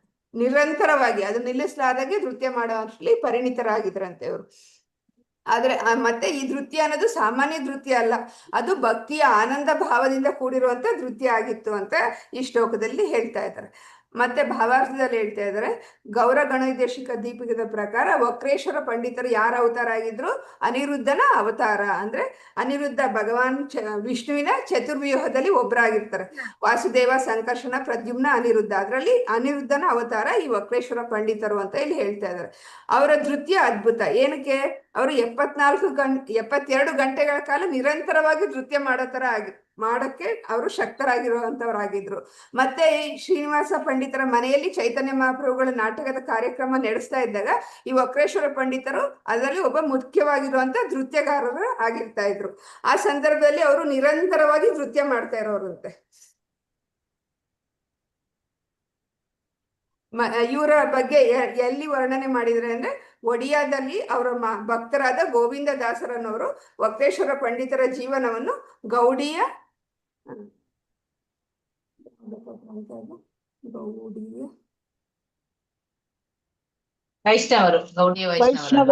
ಗೌಡಿಯ ವೈಷ್ಣವರು ಎಂಬ ಗ್ರಂಥದಲ್ಲಿ ವಿವರಿಸಿದ್ದಾರೆ. ಅವ್ರ ಬಗ್ಗೆ ಅದರಲ್ಲಿ ವಿವರ ಇದೆ ಅಂತ ಹೇಳ್ತಾ ಇದ್ದಾರೆ. ಮತ್ತೆ ಗೌರ ಕೃಷ್ಣೋದಯ ಮಾತಾಜಿ, ಅವರದ್ದು ಗೌರ ಕೃಷ್ಣೋದಯ ಗ್ರಂಥ. ಗೌರ ಕೃಷ್ಣೋದಯ. ಓಕೆ. ಅಂದ್ರೆ ಒಡಿಯಾದಲ್ಲಿ ಅವರ ಭಕ್ತರಾದ ಗೋವಿಂದ ದಾಸರು ವಕ್ರೇಶ್ವರ ಪಂಡಿತರ ಜೀವನವನ್ನು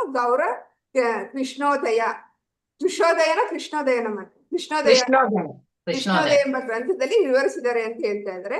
ಮತ್ತೆ ಈ ಒಡಿಶಾದಲ್ಲಿ ವಕ್ರೇಶ್ವರ ಪಂಡಿತರ ಅನೇಕ ಶಿಷ್ಯರಿದ್ದಾರಂತೆ. ಅವರು ಒಡಿಯಾ ಮೂಲದವರಾಗಿದ್ರು, ಗೌಡಿಯ ವೈಷ್ಣವರು ಅಂತ ಪ್ರಸಿದ್ಧ ಆಗಿದ್ದಾರೆ. ಅವರ ಶಿಷ್ಯರಲ್ಲಿ ಒಬ್ಬರು ಶ್ರೀ ಗೋಪಾಲಕರು ಮತ್ತೆ ಶ್ರೀ ಧ್ಯಾನಚಂದ್ರ ಗೋಸ್ವಾಮಿ, ಇವರು ಪ್ರಮುಖರಾಗಿದ್ದಾರೆ ಅವ್ರ ಶಿಷ್ಯರಲ್ಲಿ ಅಂತ ಇಲ್ಲಿ ಹೇಳ್ತಾ ಇದ್ದಾರೆ.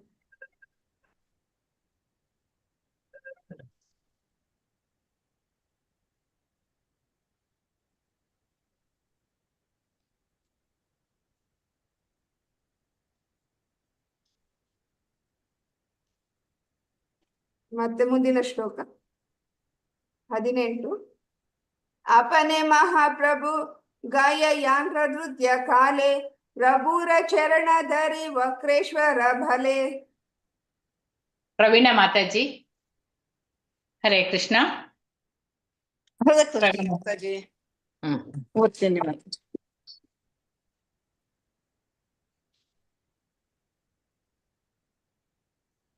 अपने महाप्रभु गाया यांग्र नृत्य काले प्रभुर चरण धरी वक्रेश्वर बले. आपने ಸ್ವತಃ ಮಹಾಪ್ರಭು ಶ್ರೀ ಚೈತನ್ಯ ಮಹಾಪ್ರಭುಗಳು ಗಾಯ ಹಾಡಿದವು, ಯಾಂಗ್ರ ಯಾವ, ನೃತ್ಯ ಕಾಲೆ ನೃತ್ಯದ ಕಾಲದಲ್ಲಿ, ಪ್ರಭುಗಳ ಚರಣ ಪಾದಕಮಲ ಧರಿ ಆಲಂಗಿಸಿ, ವಕ್ರೇಶ್ವರ ಪಂಡಿತ ಬಲೆ ಹೇಳಿದರು. ಅನುವಾದ: ಶ್ರೀ ಚೈತನ್ಯ ಮಹಾಪ್ರಭುಗಳು ಸ್ವತಃ ಹಾಡಿದರು, ವಕ್ರೇಶ್ವರ ಪಂಡಿತರು ನರ್ತಿಸಿದರು. ಹೀಗೆ ವಕ್ರೇಶ್ವರ ಪಂಡಿತರು ಪ್ರಭುಗಳ ಪಾದ ಕಮಲಕ್ಕೆ ಬಿದ್ದು ನುಡಿದರು. ಹರೇ ಕೃಷ್ಣ ಮಾತಾಜಿ, ಧನ್ಯವಾದಗಳು. ಹರೇ ಕೃಷ್ಣ, ಧನ್ಯವಾದ. ಅಂದ್ರೆ ಈ ಶ್ಲೋಕದಲ್ಲಿ ಹೇಳ್ತಾ ಇದ್ದಾರೆ, ವಕ್ರೇಶ್ವರ ಪಂಡಿತರು ನೃತ್ಯ ಮಾಡ್ತಾ ಇದ್ರಂತೆ. ಆ ನೃತ್ಯದ ಸಮಯದಲ್ಲಿ ಚೈತನ್ಯ ಮಹಾಪ್ರಭುಗಳು ಸ್ವತಃ ಹಾಡು ಹೇಳ್ತಾ ಇದ್ರಂತೆ. ಪ್ರಭುಗಳು ಹಾಡೋದು ಮತ್ತೆ ವಕ್ರೇಶ್ವರ ಪಂಡಿತರು ನೃತ್ಯ ಮಾಡೋದು, ಇದು ಭಕ್ತಿಯ ಆನಂದಮಯ ವಾತಾವರಣವನ್ನ ತೋರಿಸ್ತಾ ಇತ್ತಂತೆ. ವಕ್ರೇಶ್ವರ ಪಂಡಿತರು ಮಹಾಪ್ರಭುವಿನ ನೃತ್ಯ ಮಾಡ್ತಾ ಅವರ ಚರಣಗಳಿಗೆ ನಮಸ್ಕಾರ ಮಾಡ್ತಾ ಇದ್ರು. ಇದರಿಂದ ಅವರ ಗಾಢ ಭಕ್ತಿ ಮತ್ತು ಪ್ರಭುವಿನ ಮೇಲಿನ ಪ್ರೀತಿ ಇದು ಎರಡೂ ಸಹ ವ್ಯಕ್ತ ಆಗುತ್ತೆ ಇದು ಈ ಶ್ಲೋಕದಲ್ಲಿ ಅಂತ ಇಲ್ಲಿ ಹೇಳ್ತಾ ಇದ್ದಾರೆ. ಅಂದ್ರೆ ವಕ್ರೇಶ್ವರ ಪಂಡಿತರ ನೃತ್ಯ ಎಷ್ಟು ಚೆನ್ನಾಗಿತ್ತು. 17ನೇ ಶ್ಲೋಕದಲ್ಲಿ ಹೇಳಿದ್ದು, ಅವರು 72 ಗಂಟೆಗಳ ಕಾಲ ಭಾವಾವೇಶದಲ್ಲಿ ನೃತ್ಯ ಮಾಡ್ತಾ ಇದ್ರು. ಆ ನೃತ್ಯದ ಸಮಯದಲ್ಲಿ ಸ್ವತಃ ಚೈತನ್ಯ ಮಹಾಪ್ರಭುಗಳೇ ಹಾಡು ಹೇಳ್ತಾ ಇದ್ರು. ವಕ್ರೇಶ್ವರ ಪಂಡಿತರು ಪ್ರಭುವಿನ ಚರಣಗಳಿಗೆ ನಮಸ್ಕಾರ ಮಾಡ್ತಾ ಇದ್ರು. ಇದು ಅವರ ಭಕ್ತರ ಯಾವ ತರ ಇದ್ರು ಆ ಭಕ್ತರು ಮತ್ತೆ ಅವ್ರ ಇದು ಅನ್ನೋ ಒಂದು ಸಂಬಂಧವನ್ನ ತೋರಿಸ್ತಾ ಇದ್ರು. ಅಂದ್ರೆ ವಕ್ರೇಶ್ವರ ಪ್ರಭುವರ ನೃತ್ಯ, ಮಹಾಪ್ರಭುವಿನ ಹಾಡು, ವಕ್ರೇಶ್ವರರು ಪ್ರಭುವಿನ ಚರಣಕ್ಕೆ ನಮಸ್ಕಾರ ಮಾಡೋದು, ಇದು ನಡೀತಾ ಇತ್ತು ಅಂತ ಹೇಳ್ತಾರೆ. ಶ್ಲೋಕ ಸಂಖ್ಯೆ 19. ದಶ ಸಹಸ್ರ ಗಂಧರ್ವ ಮೋರೆ ದೇಹ ಚಂದ್ರಮುಖ ತಾರಗಾಯಿ ಮುಯಿ ನಾಚೋ ತಬೆ ಮೋರ ಸುಖ. ರಾಜು ತಂಬಟ್ ಪ್ರಭುಜಿ ಓದಿ. ಎಸ್ ಮಾತಾಜಿ, ಓದ್ತೀನಿ ಮಾತಾಜಿ. ಶ್ಲೋಕ 19 ಅಲ್ಲ ಮಾತಾಜಿ? ಎಸ್ ಮಾತಾಜಿ, ಓದ್ತೀನಿ. ಶ್ಲೋಕ 19. ದಶ ಸಹಸ್ರ ಗಂಧರ್ವ ಮೋರೆ ದೇಹ ಚಂದ್ರಮುಖ ತಾರಗಾಯ ಮೊಯಿ ನಾಚೋಗ ತಬೆ ಮೋರ ಸುಖ. ದಶ ಸಹಸ್ರ 10,000 ಗಂಧರ್ವ ಲೋಕದ ನಿವಾಸಿಗಳನ್ನು ಮೋರೆ ನನಗೆ, ದೇಹ ದಯವಿಟ್ಟು ನೀಡಿ, ಚಂದ್ರಮುಖ ಓ ಚಂದ್ರಮುಖದವರೇ, ತಾರಾಗಾಯ ಅವರು ಹಾಡಲಿ, ಮುನಿ ನಾಚೋಂಗ ನಾನು ನರಸುತ್ತೇನೆ, ತಬೆ ಆಗ ಮೋರ ನನ್ನ ಸುಖ. ಅನುವಾದ ಪ್ರಭುಪಾದವರಿಂದ ಪ್ರಭುಪಾದವರಿಗೆ ಜಯವಾಗಲಿ. ಓ ಚಂದ್ರಮುಖದವರೇ, ದಯವಿಟ್ಟು ನನಗೆ 10,000 ಗಂಧರ್ವರನ್ನು ನೀಡಿ, ನಾನು ನರ್ತಿಸುತ್ತಿರುವಾಗ ಅವರು ಹಾಡಲಿ, ಆಗ ನನಗೆ ಬಹಳ ಸಂತೋಷವಾಗುತ್ತದೆ. ಭಾವಾರ್ಥ: ಗಂಧರ್ವ ಲೋಕದ ನಿವಾಸಿಗಳಾದ ಗಂಧರ್ವರು ಸ್ವರ್ಗದ ಗಾಯಕರು ಎಂದು ಪ್ರಸಿದ್ಧರಾಗಿದ್ದಾರೆ. ಸ್ವರ್ಗ ಲೋಕಗಳಲ್ಲಿ ಗಾಯನದ ಅಗತ್ಯ ಉಂಟಾದಾಗ ಗಂಧರ್ವರನ್ನು ಹಾಡಲು ಆಹ್ವಾನಿಸಲಾಗುತ್ತದೆ. ಗಂಧರ್ವರು ನಿರಂತರವಾಗಿ ಅನೇಕ ದಿನಗಳ ಕಾಲ ಹಾಡಬಲ್ಲರು. ಆದ್ದರಿಂದ ವಕ್ರೇಶ್ವರ ಪಂಡಿತರು ಅವರು ಹಾಡುವಾಗ ನರ್ತಿಸಲು ಬಯಸಿದರು. ಹರೇ ಕೃಷ್ಣ ಮಾತಾಜಿ, ಹರೇ ಕೃಷ್ಣ, ಧನ್ಯವಾದಗಳು. ದಂಡೋತ್ ಮಾತಾಜಿ. ಹರೇ ಕೃಷ್ಣ ಪ್ರಭು. ಅಂದ್ರೆ ಈ ಶ್ಲೋಕದಲ್ಲಿ ಹೇಳ್ತಾ ಇದ್ರೆ ವಕ್ರೇಶ್ವರ ಪಂಡಿತರ ಚೈತನ್ಯ ಮಹಾಪ್ರಭುಗಳಿಗೆ ಹೇಳ್ತಾ ಇದ್ರೆ, ಆ ಮಹಾಪ್ರಭು ಚಂದ್ರಮುಖದ ಚಂದ್ರನಂತೆ ಸುಂದರ ಮುಖವುಳ್ಳವನು ಅಂತ ಅವ್ರಿಗೆ ಸಂಬೋಧನೆ ಮಾಡಿ ವಕ್ರೇಶ್ವರರು ಹಾಡು ಮತ್ತೆ ಅವ್ರ ನೃತ್ಯದಲ್ಲಿ ಅವ್ರಿಗೆ ಅಪಾರ ಆನಂದ ಇತ್ತು. ಅವ್ರೇನು 10,000 ಗಂಧರ್ವರು ಹಾಡ್ಬೇಕು ಅಂತ ಬಯಸ್ತಾ ಇದ್ರು. ಯಾಕೆ ಅಂದ್ರೆ ಗಂಧರ್ವರು ದೇವಲೋಕದ ಪ್ರಸಿದ್ಧ ಗಾಯಕರು. ಆದ್ರಿಂದ ಅವ್ರೇನ್ ಹೇಳ್ತಾ ಇದ್ರು, ಅವರು ನಿರಂತರವಾಗಿ ಹಾಡಬಲ್ಲವರಾಗಿದ್ರಿಂದ ವಕ್ರೇಶ್ವರರು ಅವರ ಗಾಯನಕ್ಕೆ ನೃತ್ಯ ಮಾಡಲು ಬಯಸ್ತಾ ಇದ್ರು. ಇದರಿಂದ ವಕ್ರೇಶ್ವರ ಪಂಡಿತರ ಅಸಾಧಾರಣ ನೃತ್ಯ ಪ್ರೇಮ ಮತ್ತೆ ಭಕ್ತಿಯ ಆನಂದ ಯಾವ ತರ ಇತ್ತು ಅನ್ನೋದು ನಮ್ಗೆ ಗೊತ್ತಾಗುತ್ತೆ. ಶ್ಲೋಕ 20. ಪ್ರಭು ಬಲೆ ತುಮಿ ಮೋರ ಪಕ್ಷ ಏಕ ಶಾಖ ಆಕಾಶೆ ಉಡಿತ ಮಯೆ ದೀಪಾಂ ಆರ ಪಕ್ಷ. ಏನಾಗಿದೆ ಪ್ರಸಾದ ಕೊಡ್ತಿದ್ದಾನ ಅವು ಕುಂಕೆ ಬರುದು ಹರೇ ಕೃಷ್ಣ. ಹರೇ ಕೃಷ್ಣ. ಹರೇ ಕೃಷ್ಣ. ರೀನಾ ಮಾತಾಜಿ. ಹರೇ ಕೃಷ್ಣ. ರೀನಾ ಮಾತಾಜಿ. ಹರೇ ಕೃಷ್ಣ. ಶ್ಲೋಕ 20. ಪ್ರಭು ಬಲೆ ತುಮಿ ಮೋರ ಪಕ್ಷ ಏಕ ಶಾಖ ಆಕಾಶೆ ಉಡಿತ ಮಾಯೆ ದೀಪಾನ್ಹಾರ ಪಾಕ. ಪ್ರಭು ಬಲೆ ಶ್ರೀ ಚೈತನ್ಯ ಮಹಾಪ್ರಭುಗಳು ಉತ್ತರಿಸಿದರು, ತುಮಿ ನೀವು, ಮೋರ ನನ್ನ, ಪಕ್ಷ ರೆಕ್ಕೆ, ಏಕ ಒಂದು, ಶಾಖ ಒಂದು ಕಡೆಯ, ಆಕಾಶೆ ಆಕಾಶದಲ್ಲಿ, ಉಡಿತಾಮ ನಾನು ಹಾರಬಲ್ಲೆ, ಯದಿ ಒಂದು ಪಕ್ಷ, ಪಾನ್ ನನಗೆ ದೊರೆತರೆ, ಆರ ಇನ್ನೊಂದು, ಪಾಕ ರೆಕ್ಕೆ. ಅನುವಾದ ಶಿಲಪ್ರಭುಪಾದರಿಂದ. ಶಿಲಪ್ರಭುಪಾದರಿಗೆ ಜಯವಾಗಲಿ. ಶ್ರೀ ಚೈತನ್ಯ ಮಹಾಪ್ರಭುಗಳು ಉತ್ತರಿಸಿದರು, ನನಗೆ ನಿಮ್ಮ ಹಾಗೆ ಕೇವಲ ಒಂದೇ ಒಂದು ರೆಕ್ಕೆ ಇದೆ.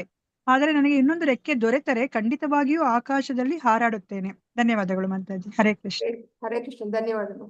ಇಲ್ಲಿ ಮಹಾಪ್ರಭು ವಕ್ರೇಶ್ವರ ಪಂಡಿತರು ತಮ್ಮ ಒಂದು ರೆಕ್ಕೆ ಅಂತ ಚೈತನ್ಯ ಮಹಾಪ್ರಭುಗಳು ಹೇಳ್ತಾ ಇದ್ದಾರೆ.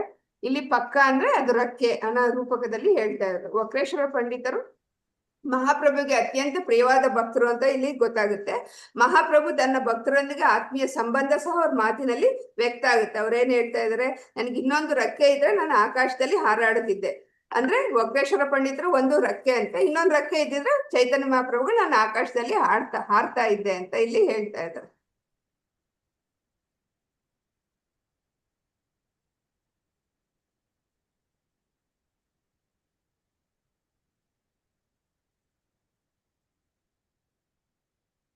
ನೆಕ್ಸ್ಟ್ ಶ್ಲೋಕ 21. ಪಂಡಿತ ಜಗದಾನಂದ ಪ್ರಭುರ ಪ್ರಾಣ ರೂಪ ಲೋಕೆ ಖ್ಯಾತ ಯಾಂಜಾಹೋ ಸತ್ಯಭಾಮರ ಸ್ವರೂಪ.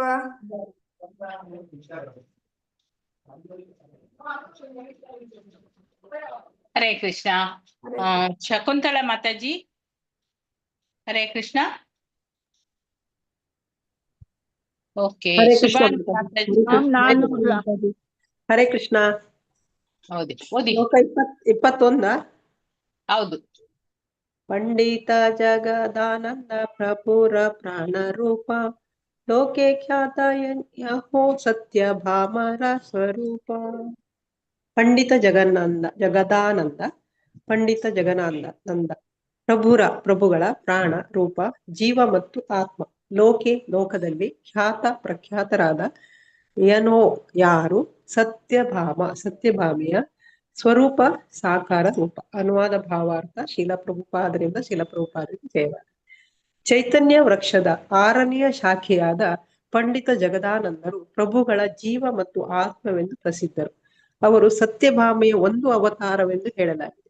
ಸತ್ಯಭಾಮೆಯು ಪ್ರಭು ಕೃಷ್ಣನ ಪಟ್ಟದ ರಾಣಿಯರಲ್ಲಿ ಒಬ್ಬರು. ಭಾವಾರ್ಥ: ಜಗದಾನಂದ ಪಂಡಿತರು ಶ್ರೀ ಚೈತನ್ಯ ಮಹಾಪ್ರಭುಗಳೊಡನೆ ಅನೇಕ ಪ್ರಸಂಗಗಳಲ್ಲಿ ಭಾಗವಹಿಸಿದ್ದಾರೆ. ಅತ್ಯಂತ ಮುಖ್ಯವಾದ ಸಂಗತಿ ಎಂದರೆ ಅವರು ಪ್ರಭುಗಳ ನಿರಂತರ ಸಂಗತಿಯಾಗಿದ್ದರು. ವಿಶೇಷವಾಗಿ ಅವರು ಶ್ರೀನಿವಾಸ ಪಂಡಿತ ಮತ್ತು ಚಂದ್ರಶೇಖರ ಆಚಾರ್ಯರ ಮನೆಗಳಲ್ಲಿ ಪ್ರಭುಗಳು ನಡೆಸಿದ ಎಲ್ಲ ಲೀಲೆಗಳಲ್ಲೂ ಭಾಗವಹಿಸಿದ್ದರು. ಹರೇ ಕೃಷ್ಣ. ಧನ್ಯವಾದ. ಹರೇ ಕೃಷ್ಣ. ಧನ್ಯವಾದ. ಅಂದ್ರೆ ಇಲ್ಲಿ ಪಂಡಿತ ಜಗದಾನಂದರು ಚೈತನ್ಯ ವೃಕ್ಷದ 6ನೇ ಶಾಖೆ ಬಗ್ಗೆ ಇಲ್ಲಿ ವರ್ಣನೆ ಕೊಡ್ತಾ ಇದ್ದಾರೆ. ಪಂಡಿತ ಜಗನ್ನಾಥರ ಮಹಿಮೆ ಮಹಿಮೆನ ಇಲ್ಲಿ ಶ್ರೀ ಕೃಷ್ಣರಾಜ ಕವಿರಾಜ ಗೋಸ್ವಾಮಿಗಳು ಹೇಳ್ತಾ ಇದ್ದಾರೆ. ಇವರ ವಿಶೇಷತೆ ಏನು ಅಂದ್ರೆ ಇವರು ಚೈತನ್ಯ ಮಹಾಪ್ರಭುಗಳ ನಿಕಟ ಭಕ್ತರಾಗಿದ್ರು. ಇಲ್ಲಿ ಅವರನ್ನ ಪ್ರಭುರ ಪ್ರಾಣ ರೂಪ ಅಂತ ಕರೆದಿದ್ದಾರೆ. ಪ್ರಾಣ ರೂಪ ಅಂದ್ರೆ ಕೇವಲ ಜೀವನ ಅಷ್ಟೇ ಅಲ್ಲ, ಭಕ್ತರೊಳಗೆ ಭಗವಂತನ ಇರುವ ಒಂದು ಆಪ್ತವಾದ ಸಂಬಂಧ, ಗಾಢ ಪ್ರೇಮವನ್ನ ಇದು ನಮ್ಗೆ ತೋರಿಸ್ತಾ ಇದೆ. ಜಗನ್ನಾಥ ಪಂಡಿತರು ಮಹಾಪ್ರಭುಗಳ ಅತ್ಯಂತ ಪ್ರಿಯ ಮತ್ತೆ ನಿಕಟವಾಗಿರುವಂತ ಸಂಗಾತಿಗಳಾಗಿದ್ರು. ಅವರು ಮಹಾಪ್ರಭುವಿನ ಅನೇಕ ವೈಯಕ್ತಿಕ ಲೀಲೆಗಳಲ್ಲಿ ಅವರು ಭಾಗವಹಿಸಿದ್ದಾರೆ. ಆದ್ರಿಂದ ವಿಶೇಷವಾಗಿ ಶ್ರೀವಾಸ ಪಂಡಿತರ ಮನೆ ಮತ್ತೆ ಚಂದ್ರಶೇಖರ ಆಚಾರ್ಯರ ಮನೆಯಲ್ಲಿ ಪ್ರಭುಗಳು ಯಾವ್ಯಾವ್ದು ಲೀಲೆ ಮಾಡ್ತಾ ಇದ್ರು ಅಂತ ನಾವು ನೋಡಿದ್ವಿ. ಹರೇ ಕೃಷ್ಣ, ಯಾರು ಹೇಳ್ಬೋದಾ? ಶ್ರೀವಾಸ ಪಂಡಿತರ ಮನೆ ಮತ್ತೆ ಚಂದ್ರಶೇಖರ ಆಚಾರ್ಯರ ಮನೆಯಲ್ಲಿ ಪ್ರಭು ಯಾವ ಲೀಲೆ ತೋರಿಸಿದ್ದಾರೆ?